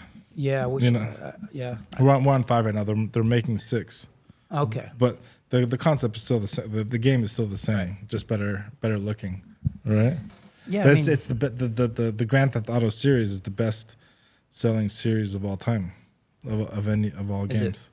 Yeah, you know, and like and the video, like my kids, like I have a PlayStation at home. I don't know if you have a. I have a Sega Mega Drive. So you're old school. Yeah. Yeah, I got the newest one, and I let him play all the games that I play. Like, he's playing Call of Duty. We have Grand Theft Auto. You know, Well, if your son grows up to be a serial killer, Shady, we know the root of it. Yeah, it's all about the video games. But it's true. But like the point is, like, it's so. And maybe that makes me a bad parent because I let him play these games. I don't think so. You know, but they're all violent. You know, like it's very few entertainment. I think the problem with the video games is that, I mean, with movies and television content, we have like a accepted rule that we don't show it to children, right? But they find a way to see it anyway. But with the internet, unless you're a parent who really restricts your child's internet access, they can see the most horrific things you can imagine. All of it. Happening online. And it's just one click away. It's all there. Mm-hmm. And we didn't have that problem when we were kids. Like the worst thing that we would see was Nightmare on Elm Street, right? Mm-hmm. And by today's standards, it's laughable. Yeah, it's nothing. Nothing. You know? I mean, I remember like the adult movie. Like, I don't know if you had this at your video store, right? Mm-hmm. But if you wanted to watch an adult movie, you had to go to a special place in the video store that was isolated with a curtain. You can hear it makes a sound, so everyone going knows in and out of bells there. on it. You know, and that's how people rented watched their adult content. I don't think we had that in the UK. I don't remember having the over 18s adult movie area. I don't remember that, but I've seen it on movies in the US. Yeah, I mean, so the first one that I remember, it was the movie store had basically had 2 counters, right? It was like kind of like an L shape, but there was like a little column beam, support beam. Mm-hmm. So the big one was like the main place where the cashier table or the cashier counter where you'd rent your movie and stuff like that. But then the one around the corner was literally like right in front of them, but on the side. So you have to watch your adult movies while they see, so they can see who's actually flipping through the naughty box. Yeah. You know? Yeah. So, and then like if you're in there, and then it was like a big old, nobody can view it under the, you have the 18 or plus. Well, we don't have that anymore. We don't have that anymore. We don't have the separate room. So I don't let my kids have. It's just one click away. I will not let my kids have unfettered access to the internet. Absolutely not. Well, so this was. But they can watch Child's Play. Not now because they're too young. But we watch horror movies with the kids, like Jaws. But yeah, okay. And like stuff. But would you consider Jaws a horror movie? Yeah, I think so. A monster movie. I mean, I would say it's a scary movie, but not a horror. Well, I mean, horror has different strands, but it's a monster who kills people. Yeah, a natural monster. Yeah, natural monster. Yeah, I mean, but not like I don't know. For me, like I wouldn't put. I would let my kids watch Jaws too. I'd let my kid watch Freddy, even. Would you? How old's your kid? 10. I wouldn't, because I know my kids. They would be. They'd get fucked up every night. Every night they would be like scared. Every night they would be scared. Because my dad, he would let me watch everything when I was a kid. Yeah. Except for he would make me look away, or he'd put his hands over. Yeah, my dad used to do that too. If there was like nudie scenes or like swearing. Swearing he didn't care about. Violence he didn't care about. It was just titties and ass that he wouldn't let me see. So. Yeah, it's an interesting morality shift they have in America, because like violence seems to be okay, but nudity not, which has always fascinated me. Right. It's like, so you cannot see a pair of boobs or a butt, But you can stab somebody 30 times with a knife in the heart, in the face. It's weird, isn't it? Yes. No, my dad wouldn't let me watch that stuff. He wouldn't let me. I had to watch it in secret. Yeah, I got to watch all of it. Total Recall came out. And the three titties? Yeah. And I was a big Arnold fan. And he rented Total Recall and he screened it. Oh, you'd watch it before you'd watch it? Yeah. And then if he thought it was okay, then we'd watch it the next night. But he said not okay. Maybe it's because of the three titties. I don't know. But there's also a lot of. It's a Paul Verhoeven movie, right? That was such a great movie. The director of RoboCop, Total Recall, this crazy Dutch guy who makes violent movies. I love that movie. Me too. RoboCop is my favorite of his. Really? RoboCop is better than Total Recall. Yeah. RoboCop is the apex of 80s, violent 80s like sci-fi action movies. I'd have to watch RoboCop. When was the last time you saw RoboCop? Since I was a kid. You gotta watch it, man. It's a masterpiece. So check it out. Yeah, man. I think growing up in the 80s, we were quite lucky, right? Yeah, it was the best time. And I wanted to say like talking about like Total Recall or RoboCop. The one thing that my dad did, I guess, was we had multiple VHS players. We also had multiple. Okay, so we had the VHS player, but then my dad also had a cassette player for his. I can't even remember the name of the format, but it was like a videotape for his cameras because he always had cameras like when we grew up. So, we would record with his camera. But it was like a VHS player, but specifically for that type of film, and you could record 3 hours onto there. So, when we had a movie that we liked, you record it. We'd rent the VHS and we'd record it. Yeah. And then we'd have all whatever movie we liked. We had a huge collection of our favorite movies that you'd recorded from the rental tapes. That we'd record from the rental place. Yeah. Piracy. Piracy. You're admitting to federal crime. Absolutely. My dad, not me. Yeah. Take my dad away. Yeah. He's old. His life is done. I have a feeling that we had the same. I think we had eventually. I think we had two. I might be misremembering. It might have been a friend who had that, but somebody I know, or indeed me, although I think my dad wouldn't have done that, had two VHS players and they would record the same. But I certainly used to do that. When I used to listen to the top 40 radio, and I'd have the tape, and I would record the top 40. Right, and that's how you got your. And that's how that would be my jam, in my Walkman. Right. And Kurt Cobain was like a big. He used to record. Have you ever listened to the montage of Heck? No. It's on YouTube, and they made a movie montage of Heck, which is like a great documentary about Kurt Cobain. But the real montage of Heck was Kurt Cobain's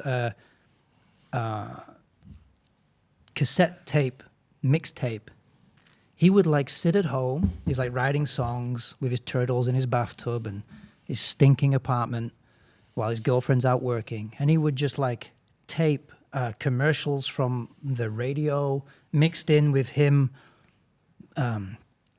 using all these weird effects on his voice and saying all this kind of weird stuff mixed in with like snippets of songs. So it's just like this collage. And you listen to it and it's like, he basically documented like what it is to be a teenager in the mid 70s to mid 80s, like that culture that you're familiar with, right. and me a little bit, because I think the UK and the US are a little bit similar. And he made these amazing cassette tapes called Montage of Heck, which I think is an amazing title.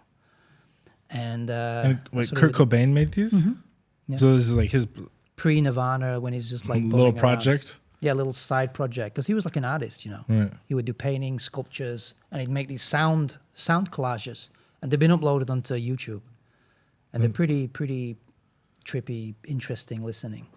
I'll definitely have to check very that out. Very nostalgic. You'll probably recognize a lot of the stuff he was taping, and you can hear like seeds of some songs that would later become songs that we all know and love, All right. And he would also film. There's also footage of him. He'd have like a little camera, maybe a Super 8 or whatever, and he'd be doing like horror movie stuff with his friends in the backyard, in some rural Washington place. he had this Mr. T mask and he's wearing this Mr. T mask and he's pretending to like stab his friend, and they're making all these like goofy movies, you know.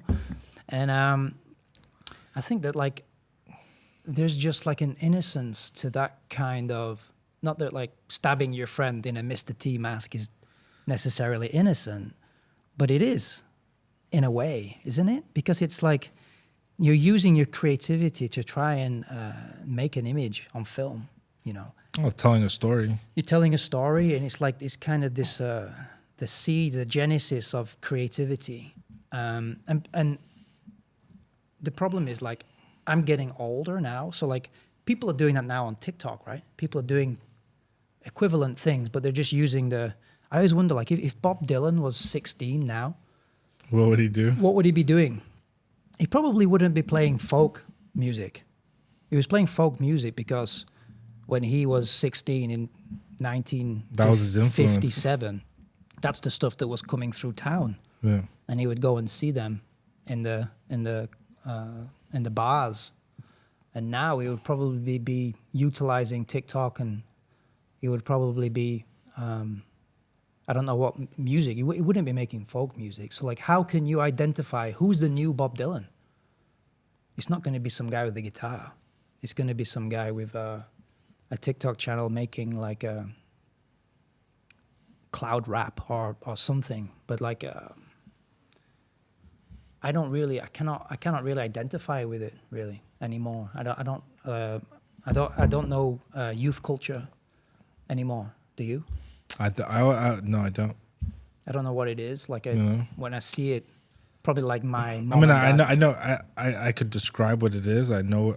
I've seen what it is, but I don't really understand it. I don't understand it. I don't see the merit in it either. I don't understand. At least I've not seen anything yet. Maybe I'm looking in the wrong places. I'm not really seeking it. But for example, I remember my wife Ursula. She was into Jamiroquai. You remember Jamiroquai? They're like a UK funk disco band. Mm. They had that song Virtual Insanity. You probably know the video where he's in a room and the floor's moving and he's like dancing. It's really cool. And her dad hated that music. He thought it was just nonsense. It's just funk music, basically. It's like 90s funk music with a keyboard player, a bass player, a drummer, a guitar player. I mean, it's, as far as I'm concerned, it's middle of the road music, but for him in 1994, that was like, this is wild. I don't know what you're listening to.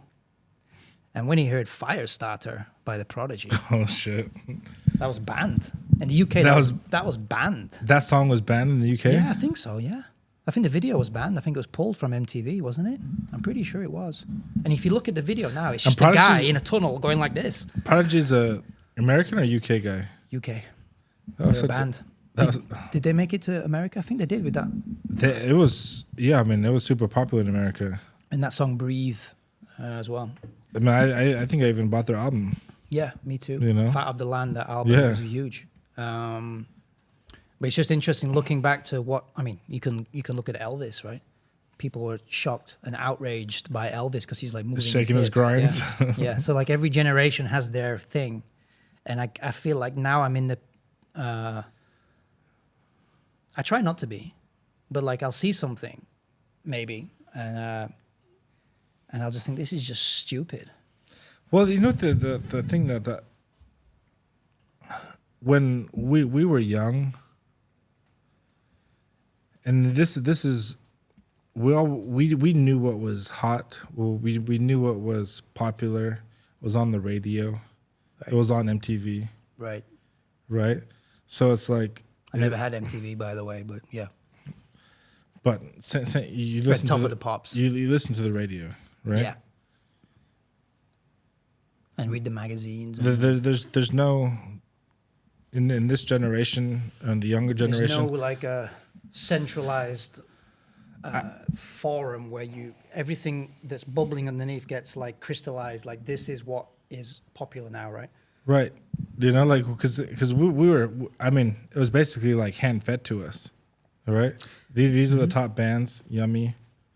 These are the. Which is so weird. But it's true though, right? I mean, unless you really delve. Is that good or is it bad? But the point I'm trying, I don't know if it's good or bad. It's probably neither. probably both good and Is bad. it better when they did that, You or know? now where you just have like everything is so splintered that? Because But the point is, like, at least when we grew up, there was always like, this is what's current, this is the sound that's current, and now I feel like maybe because I'm old, or maybe because I'm not plugged in like the youth are, you know, like the young generation is.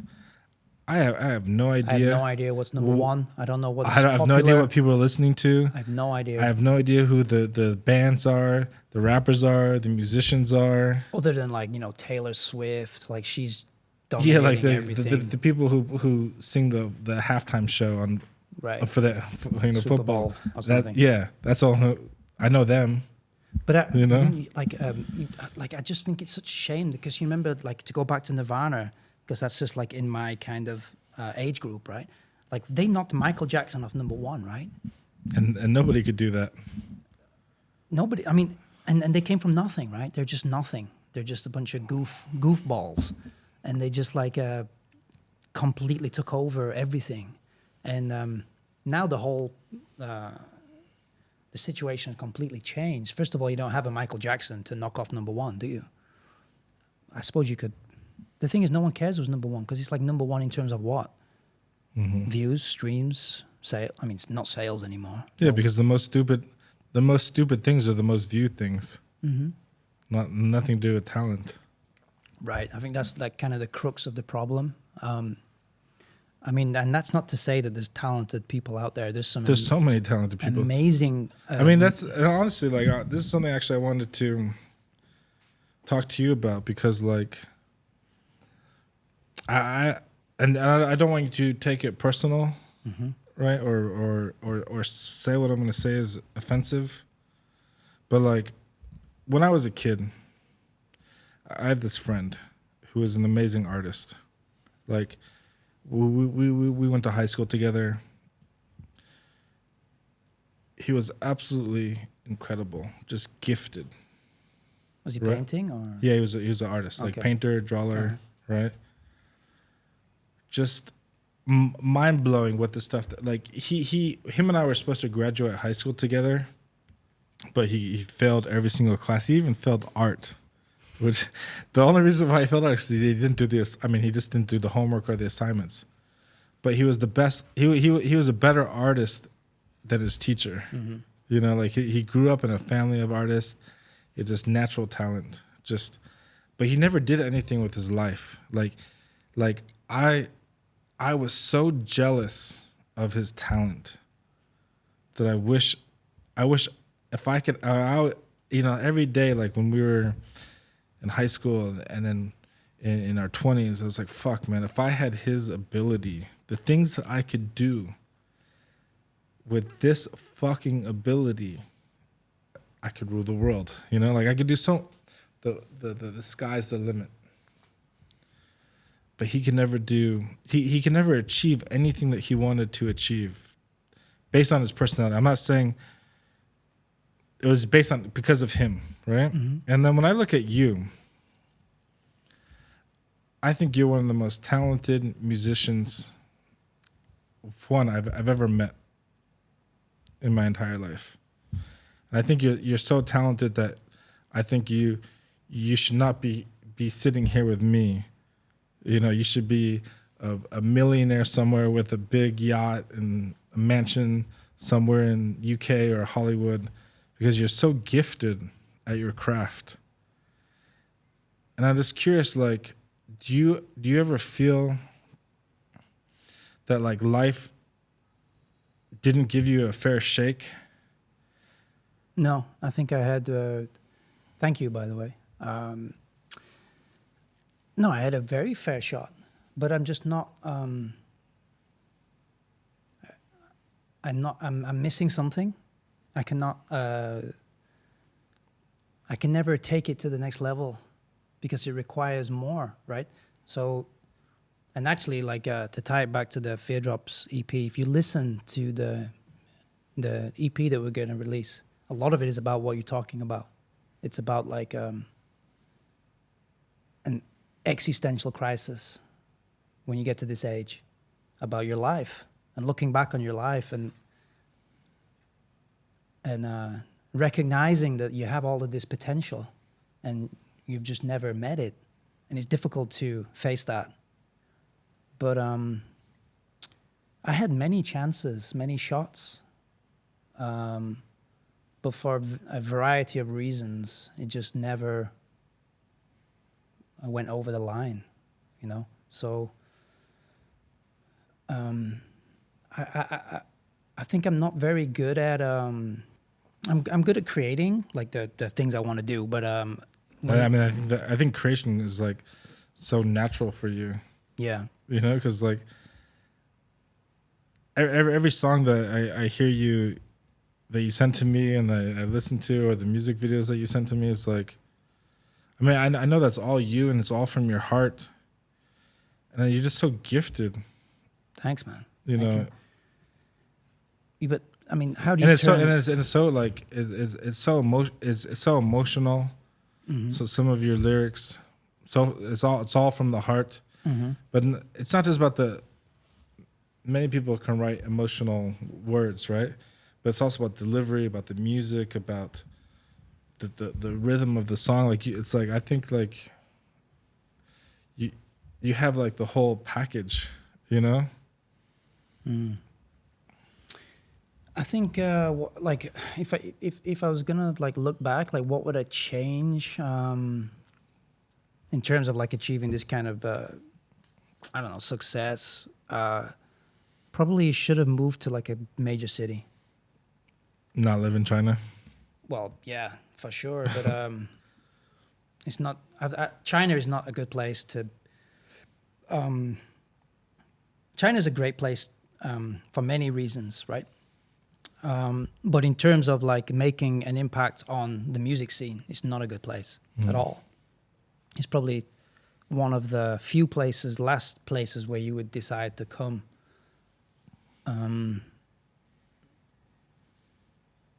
But for me, it's like music has become like such a personal thing, where it's like I mean,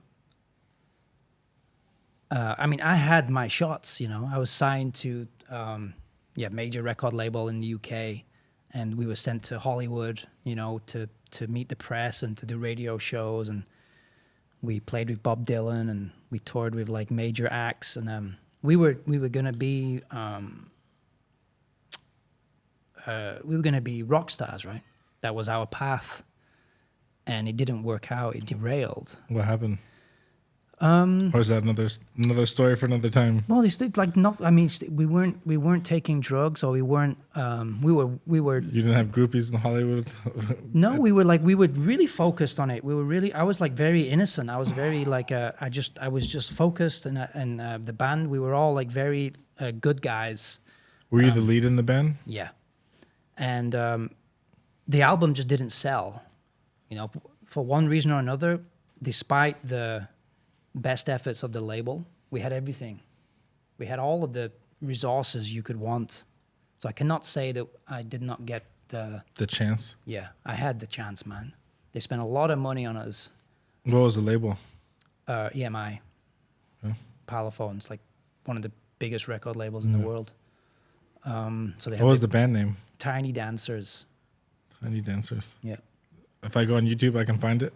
Well, the thing is, it's like 2005, 6, 7, and you can find us, but we don't have any online following because it was kind of before. Sure, I'm not saying I'm not looking for following, but like you guys made music videos, you made music videos, and you can find it on streaming services, and a lot of people like the album and stuff, but it just didn't connect. It didn't connect despite I think everyone's best efforts. Like we did face some issues. We right before our album was released, EMI was bought out. It was like the financial crash time, right? Mm-hmm. EMI was bought out, and they installed a cohort of new staff, new A&R men. So the A&R men who had pursued us and were passionate about us were gone. And the guys that came in didn't give a fuck about us. Right. So we had this battle. But I mean, if it was number one, they would have... I thought they would have cared. Right, but because we weren't number one, we were like number 30. Maybe it's going to take a little bit more. But 30 in what, in the billboards? Yeah. So you guys were actually. Yeah, we were chatting. We were. You were in the top 100 in the world. Well, this is UK charts. Okay. Yeah, and we probably. I mean, yeah, we would have, like, if we were given a chance to continue, maybe go to album 2, maybe go to album 3, like mature as a band. So you just did your one album. One album and out, kind of thing. And then after that, I was like, I've always been pursuing the career in music, but it's like you're damaged goods at that point, you know, like you had your shot, you failed. Right. So I kind of internalized everything, you know, like I was very upset when the band finished. I was very upset. I think it had like it was traumatic experience for me. It was the end of the dream, you know. But when it finished, you still had a following. Like people were, like you could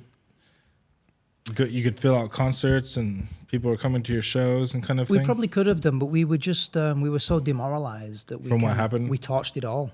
You're just like, fuck it. We torched the bridge. We're done. Yeah. So yeah, I've had in my life like many moments, like crossroad moments, you know, classically moments where you make decisions, usually like to the best of your ability at that time, and maybe you're not equipped. You're not equipped with the benefit of hindsight. You're not equipped with the wisdom that you have at 40, that you have at 25, right? These are things that you earn and you acquire. Sure. So I just wonder if you had moments like this in your life where you made decisions, you know, you've been at a crossroads and you're taking one path over another. I think for myself is that like I've spent 20 years of my life making books. Yeah. Right? And I'm very good at this profession, right? I'm probably I don't want to toot my horn too much, but I'm probably one of the best in the world at what I do. Just because there's only very few people like me in my situation. But is this the right career choice or path choice for me? For my heart? Is definitely like if I die only making books, I will not be a satisfied person. So what do you want to do? You know, like my biggest dream that I wanted was one. There's two things. There was one, I wanted to be a movie director. Yeah. I wanted to be a game designer. So whether Video game? Both video games, board games, and right? board games. Because you've been making board games, right? So before I moved to China, I started to develop a board game that I had the idea for when I was a teenager. Because like when I was 15, my dad got a job in the video game industry as a 3D artist. So like he would build the environments, like the 3D environments that your character would walk through. And I would go to his company every day. I was homeschooled, or it wasn't homeschooled. It was called independent study. Mm. So like it's the same thing. You don't go to school. So typically when you think of homeschooled, that your parents are supplying the education, but independent study, it was like for this was in high school, so it was for like the bad kids. And so you were going to school? So I was homeschooled from 7th grade and 8th grade, and then why? That's a very complicated issue. Okay. I don't really want to talk about it too much here on the podcast, but we can talk about it privately. Okay. So from 7th and 8th grade, I was homeschooled. Basically, like from my parents' perspective, why? Because my grades were just all D's. So the school system not working. It was not working for me. Yeah. Right. Mm-hmm. And also some shit happened in my life that affected my being. So 7th and 8th grade was homeschooled. My parents bought some homeschool course where they send you everything and like, this is what you need to do for 7th graders. This is what you need to do for 8th graders. And this is what they need to read every day. Right. It was basically just like, you know, how many days of school are there in a year? 250? I don't know. Let's say 250. So they would give you like 250 days of what you need to do. So that's what I did. But so from before high school, which is like ninth grade, 10th grade, 11th and 12th, my dad moved to a different city because of a job, or moved the family to a different city. So I was like, fuck, I want to go back to high school. I want to interact with, it was like 2 years of no interaction with kids. Like I want to go back to, I'm in a new city. It was not city, we were living in a small country town, but there was video game companies there. So I want to go back to high school. I didn't do good in the first semester. So my parents said, okay, we're going to put you on independent study. So independent study is like you meet with the teacher once a week, and she gives you the test when you go meet her, and then she gives you the week of homework assignments. So, and she did the best thing for me in my high school education, because my dad was working at this video game company. What's the company? It was called Tachyon. Tachyon. Japanese? No, maybe Tachyon is a Japanese name, but it wasn't a Japanese company. Do you remember the company Sierra Online? So these people, the people who started some good games, the people who worked at Tachyon came from Sierra Online, and Sierra Online they built their company in a small little country in the Sierra Nevadas in California, right? So I mean I think the town had like 10,000 people. Yeah. Right? It was like I think we had like one video store, like 2 grocery stores. An idyllic place in many ways. Right? This is a super country, right? Yeah. The foothills of the, like, you know Yosemite? Yeah. Yosemite was like a 30-minute drive. That's one of the greatest national park in America. Right? Yeah. One of the most iconic, you know? So like it was like the foothills of the Sierra Nevada mountain range of California. So that's where Sierra Online, right? Sierras, the Sierra Mountains. Right. Anyway, so Tachyon was made by this company. People who came from this Sierra Online, they wanted to make their own company. You know, there was a small little town full of game designers, right? So anyways, my teacher, she did one of the best things for me was like every hour that I spent interning at this video game company could be used for high school credit. So I would do my homework from 9 to 12. My dad would come home for lunch, and after lunch I would go back to his work, and I would spend from 1 until 7, 8, 9 at night being an intern at this video game company. What age is that again? 11, 12? It was 14 and 15. That's great. And basically, because she gave me credit for every hour I spent at this company, I was able to graduate high school a year early. You know, that's smart on her behalf, because that experience you're getting is really valuable. Super valuable. It started like, it's what taught me how to be like a graphic designer. Right. It taught me about, you know, the game creation process. You know, these guys are on the forefront of technology in '94, making video games. I mean, it was like the cream of the crop of what you could hope for, and I loved it. So going back to about my life is like, I regret the decision that I didn't pursue game making. Because you had I had a great start. You know? Probably a better start than than most people. Majority of game developers. You know, like I was in high school. I was spending more of my high school time at this game company than doing like the reading, writing, arithmetic. So one of the biggest regrets, if I don't pursue my love for game making, I think it'll be very tragic.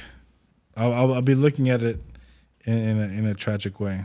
So are you have one eye on that?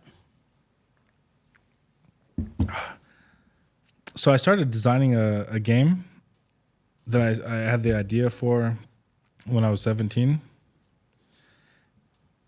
before I came to China. Mm-hmm. And then once I moved to China, I totally stopped. Right. Life gets in the way. Life gets in the way. I got married. I started making kids. Business. You know, started a business. And now I'm at the point where, like, my son, you know, he's 10 years old now. And he's at the perfect age where he could play the games that I create. So that's brought that. It's your focus group. Yes, it's my playtest group. Yeah. You know, my focus group. So it brought back that fire a little bit. You know, and still life gets in the way because I'm not. It's something that I wish I could do more. You use my time more to develop, but you have to make money. You have to, you know, support the family. You got to pay the bills. You got to pay the mortgage. So, yeah, I think if I could impart any wisdom upon my children, it would be to find something that you like and to pursue it ruthlessly. And it doesn't matter what that is, as long as it's not like something destructive. I mean, It has to be something that's could be making music, could be writing books, could be making video games, or whatever, right? Yeah, whatever. Making and just be the best you can at that, because you will find your way. But if you dilute that passion with other things, you're gonna lessen your chances of success. Well, I'll tell you the story that stuck with me. One of my first times to China, and one of my first times to Hong Kong. You know, in Hong Kong there's a place called Wan Chai, and over there's a lot of like titty bars, a lot of prostitution bars. And the guy that I came to China with, like he grew up in Hong Kong. Like his father started a company in Hawaii making all of the tourist merchandise. So you're talking about like fridge magnets, fridge magnets, T-shirts, plastic leis. Yeah, you know, Hawaii. All the crap that I buy when I go to Hong Kong. All the crap you buy when you go to Hawaii. Yeah. Right. Yeah. Like his product is in every gift shop in Hawaii, airports, gift shops, wherever you go, his product's there. So his father used to produce all the product in China. So he was stationed. He was in Hong Kong to deal with the manufacturing of all this shit. So he brought me to Wan Chai, and he knew a lot of like the places and the girls and the people. Like he was a local, right? But he didn't live there for a long time, so it was like going back to home a little bit for him. So we went to this bar in Wan Chai, and I met this guy.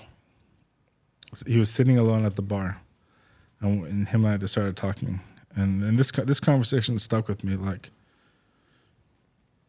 it's such a reflection of life, right? Was that he was a toy designer, and this was his dream to design toys, right? And there was a big toy company that loved his product and wanted to create it,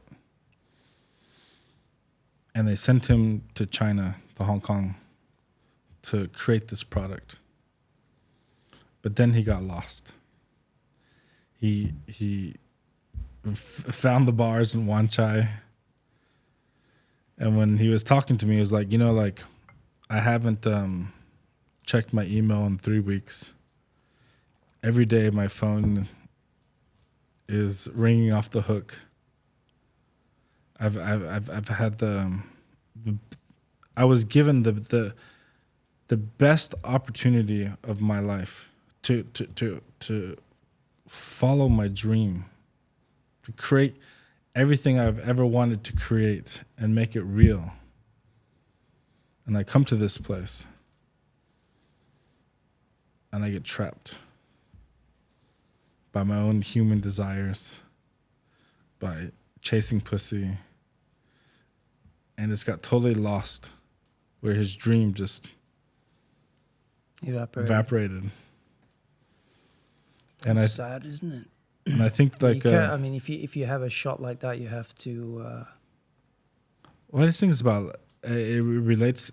When I remember that story so vividly, just like sitting there, like it's a pretty good lesson. If you have your dream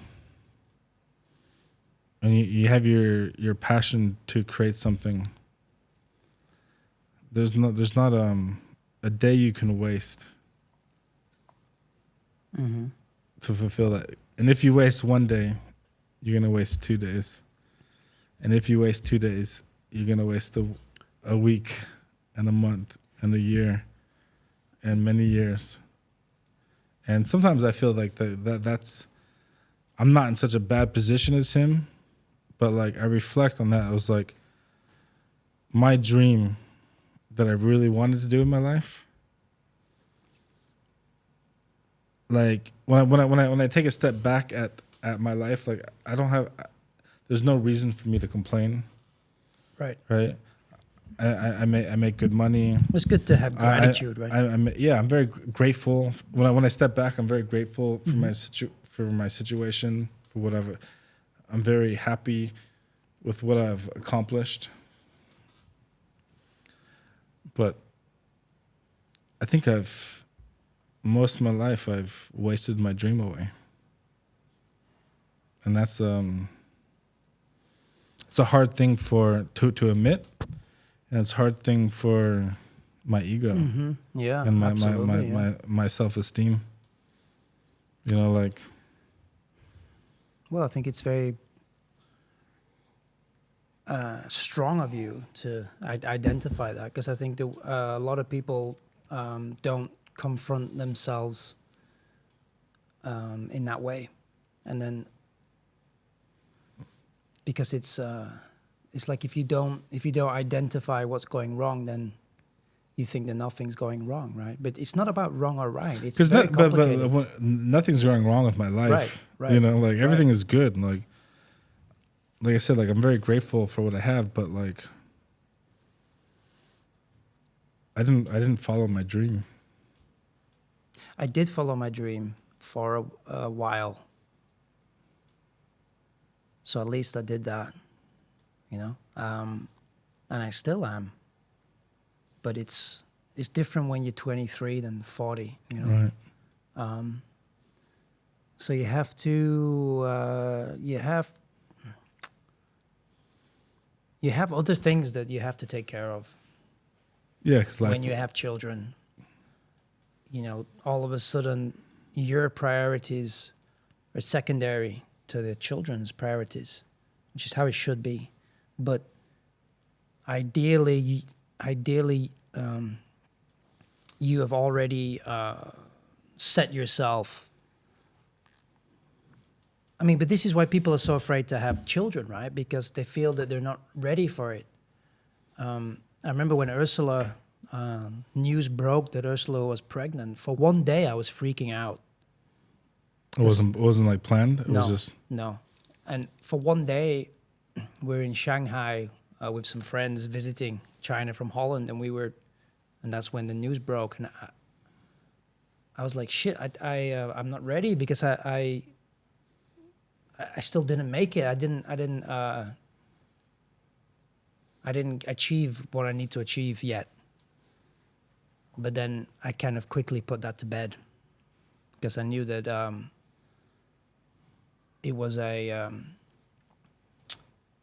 corrosive thought. I think I had to deal with the reality of the situation, and I figured I could just make it. I figure it out. I'll just figure it out because I'm not really like an over planner. I don't over plan things. I've never been somebody who has to have all their ducks in a row before something happens. I'm very responsive. I'll just respond to it and I'll deal with it. And luckily I have like a very solid upbringing. So I have a very solid mom and dad. So like I kind of know how it goes, right? I know that the family unit is very important, and I know that that's the most important thing. Mm-hmm. So and I know I still am able to do what I want to do, but I have to balance. It's more of a balancing act. But for one day, I was like pretty freaked out by that. And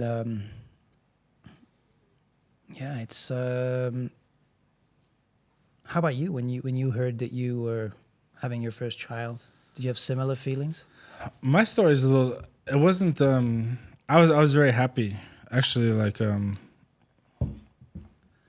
But we were trying. Okay. So, it was like we were looking. So, we were looking at the calendar year of Chinese zodiac, right? And I'm a monkey, and my wife's a dragon, and my mother's a dragon, and my grandmother's a dragon, and we were just starting the dragon year.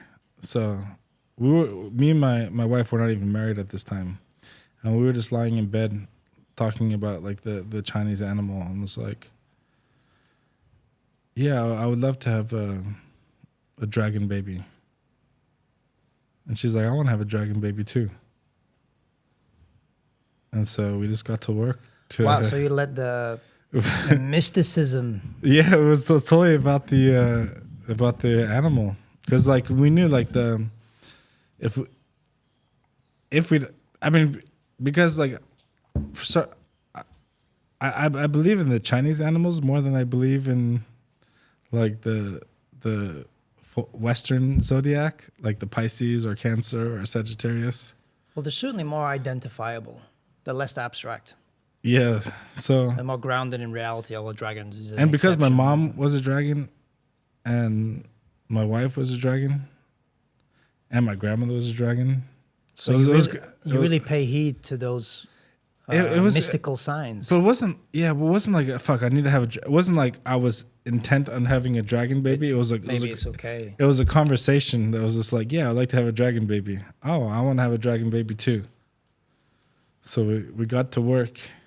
Interesting. And my son was born like 5 days before the dragon year ended. Mm-hmm. So I was very excited, but before I actually met her, and this was a conversation I had with my parents and my friends many times, is that I never wanted to get married. I never wanted to have kids. Just wanted to. I've always been like a big loner in my life. Just wanted to go through life as a single samurai. Yeah. You know? And it wasn't until I met her I was like that totally changed my interesting perspective of the kind of life that I wanted. And then with her it was just like, yeah, let's do it. Let's go make a baby. Let's go make a dragon. Yeah. So we did. Yeah. Are you a Game of Thrones fan? I liked it. Yeah, it was a good. Yeah. It was a good show. Because there's a lot of dragons. Well, there's not actually a lot of dragons, but there is dragons in it. But there's always the promise of dragons, right? Yeah, but I mean that's not why I like the show. I mean I don't give a fuck about dragons, especially like. Well, you do. But it's not like I'm thinking about dragons every day. It was kind of just like one of those things where like in the heat of the moment, it's like thinking about my mom being born in the dragon year and my wife being born in the dragon year. But it's not like every day I'm like a dragon fanatic. I think the deciding factor for me was like, hey, I'm 30. Mm-hmm. It's probably time, isn't it? Like, how long do you want to wait? Yeah, if we're going to have kids when you're 40. Yeah, no. So it was like, that was another kind of... I mean, if you're going to have kids, I think... Well, if you're a guy, you can have kids like Mick Jagger, who's it, Robert De Niro, Al Pacino. They both just like knocked up their wives. But I mean, in terms of the woman, it's not so easy. But I think after 35, it's a problem. I think for men and women. Okay, let me just say for men. I cannot say for women because I'm not a woman. I think for men, if you're gonna have children, live your 20s. Mm-hmm. Find what you need to do. Find what you need to find. Right. You have a whole 10 years to do that. Right. And it's then, not enough for some people. It's not enough for me. Yeah, it doesn't matter. But but like, I think it's like, it was Jordan Peterson said that like, until you have kids, you're not mature. Yeah, your life is free. I mean, I don't think mature is maybe not the I don't right think word. the mature is the word he used, but like he has like a whole bit about that. But it's quite funny. I understand the point. You know, until you have kids, you don't have responsibility. Yeah. Yeah. That, you know, like. Mm-hmm. So it's pre-kids, you're free. Like you want to quit your job and move to another city. You want to do anything you want. You're totally... I think like with my kids, I will be more explicit about that kind of stuff. Like my parents, they always encourage me to do what I want to do, which is fantastic. Mm-hmm. I always felt supported, you know, especially with the music. They were like there at the show every time. And like they never really told me like, of course they said like, hey, you should get a good education, but I always got good grades. You know, I was like quite studious. I got like always good grades, but like with my kids, I think I'm going to be a little bit more explicit and say, look, Freddie, for example, my son, I will say what you said. I said like, Freddie, you have your 20s, try and find out what it is that you like, and then go pursue that in cold blood. Go do that. Don't compromise your vision for anybody at that point. Make smart moves. You can call me. I'll help you make smart moves.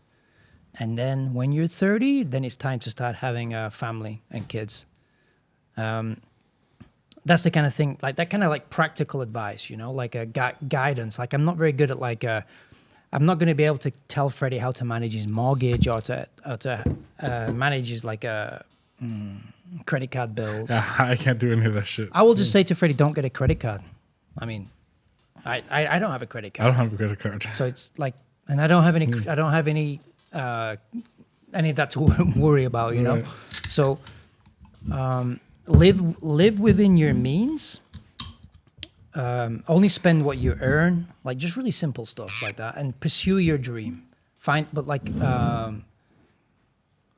It's not always easy to identify what it is that you want to do. I think for you and I, we have like a very clear idea when we were quite young, right? For you, it was you wanted to make video games. For me, is I wanted to make music. I think my problem is that I've never really moved on from wanting to make music.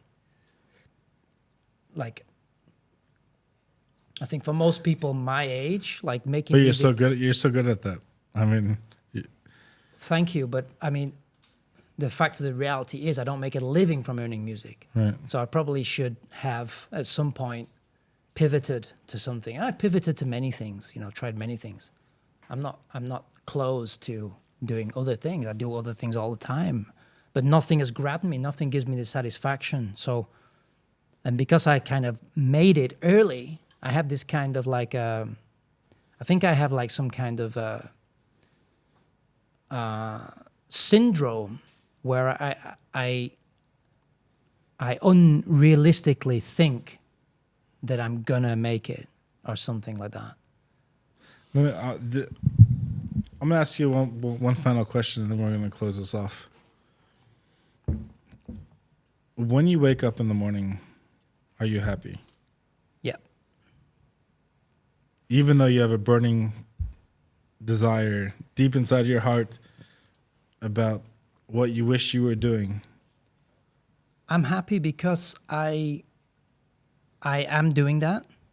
Like that burning desire, I feed it by making music, by making what I think is the best music I ever made in my life. And also by having children who love me and I love them, and my wife who I love, and we have a great life together. So sure, I wake up sometimes and I think I wish I didn't have to go to work, but I'm not a big baby. I mean, I know that everything, life is balance, right? You have to balance things out. So I don't wake up unhappy at all. I wake up very happy. I sleep well and I'm happy, and I fulfill my creative desires. It might not be to the level or to the scale that I would have wished or hoped when I was 25. But like internally, I'm very creatively fulfilled. I hope it can reach a larger audience. But I definitely have like a pretty... I know what's important in life. And I know that your family is the most important thing. So I'm very focused on that. Yeah, so how about you? Like, you wake up in the morning happy? I could say this about myself. I'm very content with the life that I have. Yeah, you're comfortable, right? You have air conditioning? I'm not about air conditioning. I'm very comfortable with the life I have. It's not about air conditioning. But no, it's important. If you didn't have air conditioning, you'd wake up, you would wake up in Shenzhen unhappy, right? Okay. I have a beautiful family. So I'm content with that. I have a good business. I'm content with that. I have a good team and staff and good people I work with and very creative people I work with. I'm content with that. I'm content with that. I don't have any struggle in my life, like zero struggle, zero drama in my life, zero emotional weights that are weighing me down. I'm very content with that. But I still wake up in the morning thinking that I should have accomplished more in my life than what I have done. And that I'm not content with. I think I've wrestled with those demons, and I think I've put them to bed. Yeah, I haven't.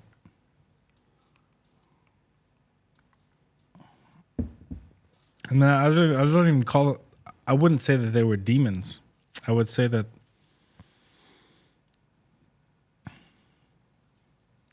I have things that you have things, we all have things that we want to do, but because of life and the path that's unknown from here to now, just never, I don't want to say never give us the opportunity, but I didn't pursue the opportunity fully. And I think our situation is a little different because you were more on the pinnacle of that opportunity. Yep. Than I cannot say I wasn't given the opportunity. That's for sure. You were there. I had them. You had them. They were presented to me. I I worked hard for it, but I got the return. And see, that's the key word. I don't think that makes me not happy about some of the things that I've accomplished in my life is that I didn't work hard enough to get there. And that's the demon. So you want to talk about demon. I didn't work hard enough to get there. Right. Yeah, maybe that's it. Because I feel like I did. I really put myself out there, man. Right. I don't think anyone can say otherwise. Like every time I stepped on stage, man, I exited the stage dripping. You put blood on the stage. Yeah. You know? I'd literally put blood on the stage. Sometimes my guitar, because I wasn't using a pick, right. I would use my fingers and like my guitar was like oftentimes like flecked with blood, you know. Right. So it's not through want of trying. It's just through a twist of fate. So I can comfort myself with that knowledge. But yeah, I mean, if you, I can understand what you're saying, but I think you have a lot of time, and I think you have a lot of good infrastructure to be able to scratch that itch. Yeah, like I don't want to sound like I'm complaining about my life or I'm not satisfied with my life because my life is very beautiful and it's very bountiful and it's very. No, but you know, there's something about it's like comfortably numb, like Pink Floyd said, right? There's something. It's not life is not just about being comfortable. Actually, most beauty comes out of being uncomfortable. The most amazing things come out of uncomfort. Yeah. So I sometimes think like maybe I'm like too comfortable because he makes you like a fat cat, right? Lying on the bed. So I hear what you're saying. Like just because you're comfortable doesn't mean you're necessarily fulfilled. It's two different things. It's great to be comfortable. I'd rather be comfortable than living on the side of a sewer in Manila. I'm very happy and comfortable. Yeah. You know, yeah. There's no, like I said, like from the outside view, I'm very happy. I'm very content. I'm very comfortable. Which is fantastic. I'm fucking fantastic.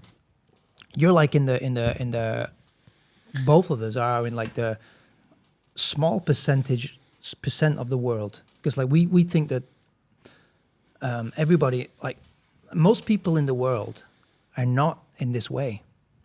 No, for sure not. They're not in this way. They come from shitty families. And working some shitty job. Living in bad conditions. Very easy to be content with life. But I think it's very hard to be satisfied with what you've accomplished. Well, I think it's first of all important to be to show gratitude, because if you don't show gratitude for what you've got, then that can lead into resentment, and bitterness is not a good recipe for happiness. For sure. So you were telling me that after you graduated, I'm not sure if it was college or high school, that your dad sent you... High school. I never went to college. High school. I mean, that's amazing. So your dad basically gave you carte blanche to choose a place to go to experience life. And I think that's an amazing lesson. Kind of to discover myself. Yeah. Yeah. You know?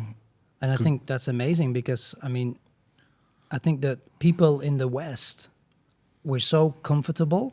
Not everybody. People in the West also suffer. And they also live in conditions which are unacceptable. But generally speaking, people in America and Western Europe and Canada and Australia, we have like a very fantastic lifestyle, right? I'm not talking about like a mentally, because that can... Sure. Yeah, I totally but like agree. objectively, you know, like access... I mean, we have access to education, clean water, a warm house, freedom of speech, all these kind of things. But like I think that it's important for children to know when they get to a certain age that it's not like that everywhere else. And if they don't travel, they don't know that, and they can become complacent in a way which is detrimental, I think, to their life. Like Didi and Freddie, they have a great life, right? My children, they have a great life. I had a great life when I was a kid, but I think that when I was a kid, I never traveled. Okay, I go to the Costa del Sol or some place for holiday, but I'm not seeing poverty. I'm not seeing how people live in like maybe 70% of the world, you know? So I think that, you know, when I take my children traveling, it's not like I go on some kind of poverty tour. I'm not into like poverty porn or anything like that, you know? Right. But I do want them to appreciate what they have. And I think a good way to do that is like what your dad, I think that's probably the thought process behind what your dad was proposing, is to, well, at least one of the things is to have a look at the world, to see how people are living, to see how things work, and then you can cultivate a level of gratitude for what you have, and not take it for granted, because we have a tendency to take things for granted, all of the freedoms, all of the luxuries that we have, which is amazing. We have to know that it's not, it might not be that way. In 30 years' time, it might not be that way. Yeah. So, and some people take it more further than that, like, like does my kid know how to fix a bike, to fix the plumbing, to, all these kind of like skills, that these household skills, for example, that are lost with time. Like the idea is now that, like, okay, I just call someone, they come and fix it, right? Yeah, for sure. And that's kind of what I do too. I'm not a handy guy. I wish I was. I wish I was too. Like, I wish I could build a cabinet. Yeah. Yeah, exactly. Bookshelf. Yeah. I wish I could even understand how to fix a car. Yeah. Oh, yeah. I mean, and I remember my dad trying to teach me some things like this, and I was just so resistant to it. Mm-hmm. I just didn't give a damn about it. Like teaching me to mow the lawn and to look at the lawnmower, and I was just so unresponsive to it that I think he kind of gave up in it after a while. He realized that I was like not that kind of guy, which is okay. But I wish that I knew how to fix a car. I wish I knew how to fix the plumbing. Sure, I can unblock a sink or whatever. I think it's the more self-reliant you can be, and acquiring this skill set to do different things, like it, I think it's really, I mean, it's only a positive to you as an individual. For sure. But I think like like what we were talking about before, like the best decades, like the 80s, the 50s, especially the 50s, like it wasn't the 50s was not a disposable culture. No. So you had to fix your house. You had to know how to fix your plumbing. You know how to fix your roof. Mm-hmm. You were forced. I don't want to say forced, but you were forced. If you didn't fix it, then it would fall into disrepair. Or you'd have to spend a hell of a lot of money to repair it. To repair it. And for sure, our generation, the 80s generation, and beyond, 90s, 2000s, and today, all these kind of like skills are lost. Yeah, and that's something that I worry about. Like, I think what skills am I going to pass on to my kids? Right. And the only skills that I can think of that I can pass on to them are more emotional skills. For me, like the one thing that I want, my number one priority that I can pass to my children is the ability to have creative thinking. Mm-hmm. Yep. And that's it. Yep. I think that's a great skill. Like if they can have that, they can, because creative thinking is independent thinking. Yeah, you have to question. Like I remember my history teacher teaching me the textbook facts, but he was always telling us, like, you have to think about where these facts come from, who's presenting the facts. Mm-hmm. History is written by the winners, right? But there's always a flip side. So you cannot accept everything you're told as being actually what happened. And I always remember that stuck with me when I'm reading the history. It was always one of my favorite subjects. I'm still into history.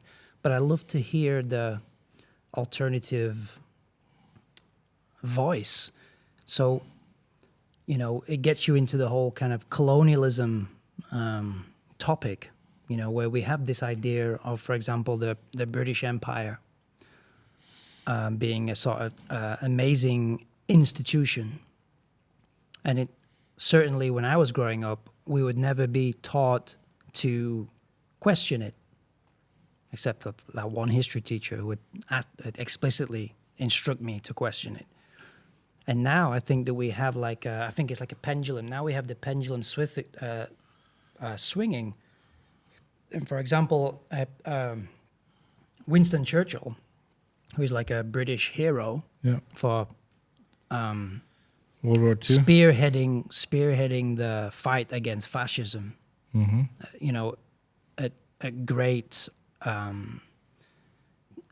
At great peril to his. He was going against everything. We had the whole appeasement policy, and it was very difficult for him to fight fascism. And in the end, he prevailed. And now you have the pendulum shifting the other way, whereas Churchill is like a villain. In the UK, you have this idea that you have to look into what he did. He lived a long life. He did many things, and probably some things are bad, some things are good, like anybody, right? So you have, but you have to take into context of the time that he lived in. You cannot judge someone in 1919 by 2023 standards. Yeah, for sure. Otherwise, all of the founding fathers of the USA they're all slaveholders. They're all terrible, more or less, right? But they're not terrible because they had virtue, and they stood up for different things, and they set up a society which was mapped out to be virtuous. They set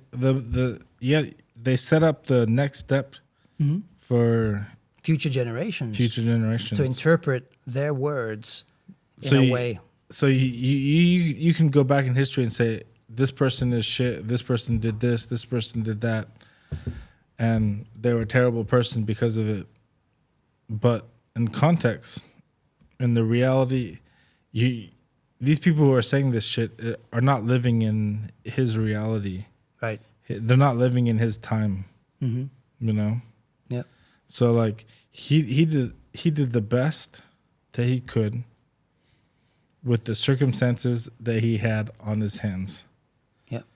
And what he did was better. Most people. Or at least most people in his position of power. For sure. Well, what he did was it made the life and society better for most people. A net positive. Net positive after the circumstances that he had to deal with. Right. So when people go back and say, "Oh, this person was this person was that," it's like, man, fuck. It's very reductive. Just fucking shut the fuck up, man. You're not living. Well, you can't go back in history and complain about what somebody did because you're not there. You're not in his shoes. He did the best that he could with his circumstances, and what he did was fucking phenomenal. Yeah. Yeah. He overcome the hardest thing that you will never overcome in your life. You'll never have the fucking stress and burden of his shoulders. It's easy. Yeah. It's so easy for people to sit there and say and complain. One time he said something bad about something. Yeah. This is what I hate about people going back about authors, right? Like J.R. Tolkien or H.P. Lovecraft or all these people these people are racist or these people were this, man. You want to write a book, you fucking go and write a book. Don't. Then in 50, 100 years time, people will judge what you said as being wrong. Yeah. But they're not taking into account the historical context. Exactly. First of all, go create something. Yeah. That's as impactful as that. Right. Instead of complaining, go create. Right. And I think we should leave that right there, dude. Instead of complaining, go create. It's a good way to instead of thinking about what you didn't accomplish in your life, or tearing down those who did accomplish. I mean, you have to examine people. You have to examine history.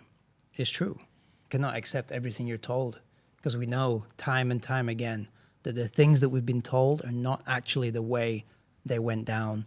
But at the same time, you have to have the good grace to allow people to have made mistakes. And there's like a ledger, right? There's a ledger that you have to balance. Yeah, well, you can't like the game of football or the NFL, American football, or basketball. You can't judge the rule book based on the 1920s. Right. It's a different rule book. It's a different rule book. Yeah. You know, this is what it was back then. This is what it is today, and if you're living in present and today, you don't have a place to judge what it was. You're not there. No. You're not present. You know, the most important thing is, I guess like what we can leave off in this podcast is be present. Oh, yeah. In our own life. Be present with our own failures, with our own accomplishments, with our own happiness, with our own sadness, with our own anger, with our own forgiveness. Be present. Yeah. In the truth that we live in the present time. It's a good message to end on. Cheers. Cheers, man. Thank you for inviting me here. Thank you for the gin. Thank you for coming. Honestly, like, I had so many things I wanted to ask you that just went out the door. I hope that in the future we could do a part 2, because Sure. I think for me, like,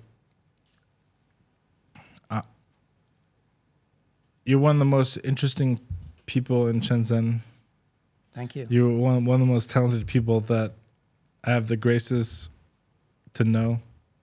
I feel the same way about you. It's a pleasure to talk to you in long form, you know, like we were saying earlier, like the great thing about podcasts is that you get the chance to sit down for 3 hours. Like we've never sat down for 3 hours. No, it's always like having a beer. Yeah. Oh, I'm going to go play a show, or oh, I'm going to go do this, or Right. or how's the family? But always you know? I know that like there's something about you which I know is like very true. And I want to know more. I want to know more about you. I'm very interested in your business here. Like what you've built in Shenzhen, I think is really incredible. And Appreciate it. when I first moved to Shenzhen, you were very welcoming in your own way. You know, I remember you sent me the Prince book. You sent me the ABC of the 80s, you know, and it's so, like what you did is so nice.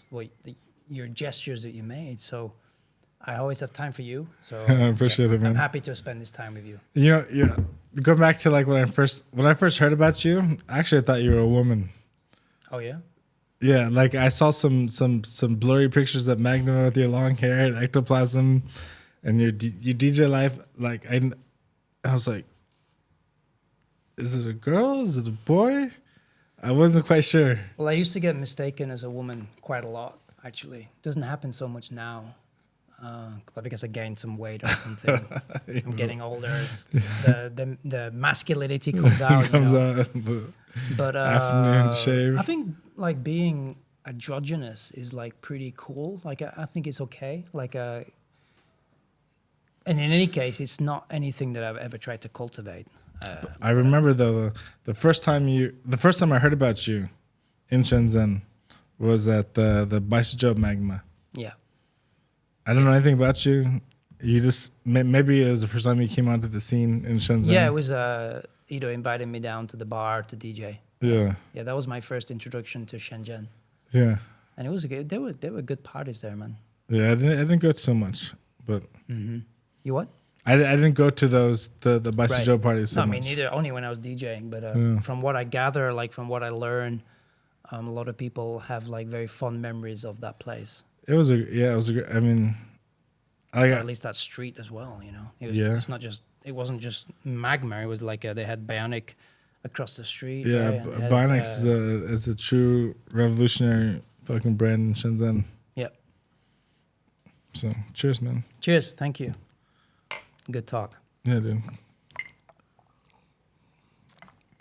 We need to have you come back for part 2. Sure. Because I didn't ask you any of the questions that I wanted to ask you. We talked about movies, we talked about life, we talked about dreams, but there's so much more. So in a few months, man, I want to have you come back. Be happy to. And we do it again.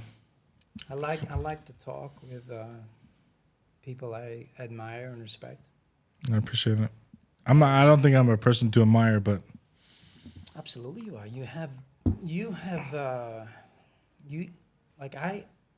I wish I could forge and build something that you've built here.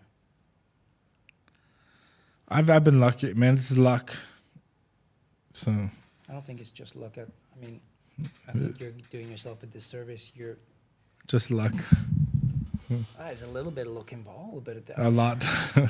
Always there's luck involved, but I mean, I just admire what you're doing, and I think you're a very independent guy, and you're a family guy, you know, and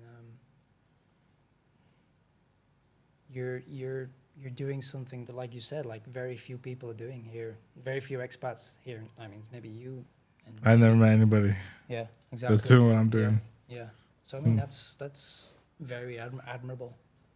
I wish I could find something that I could do, which is like can generate an income, other than working for somebody. You know? Right. I don't have that ability. I don't have that. Dude. You know, never been good with business. You know, how did you learn to get good at business? I'm not good at business. I'm good at creating. That's it. But you have a business, and you're operating a business. But it doesn't mean I'm good at business. I'm sure if somebody who had like a business mind that could step into this, Say, hey, you should be earning. You know, like yeah, I'm doing okay. Right. You know. Yeah. Right. Like if I had a business mind, probably I would have a space 5 times bigger than this. You know, but I just, you know, trying to grind. Yeah. Trying to put some of that fucking money that we earn into some of the passion projects that I have, and hopefully it works out.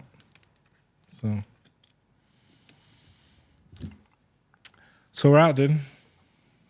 Yeah, I think we already finished, right? Because I came way off the mic there. I think we can probably. You can edit it. I think we're not gonna edit nothing, dude. We said about 5 goodbyes, I think. Yeah, fuck, dude. It's a very. You know what? I didn't expect this podcast to be so emotional. I mean, I definitely expected that I wanted to get into some deep conversations about you, but I didn't expect it to be so.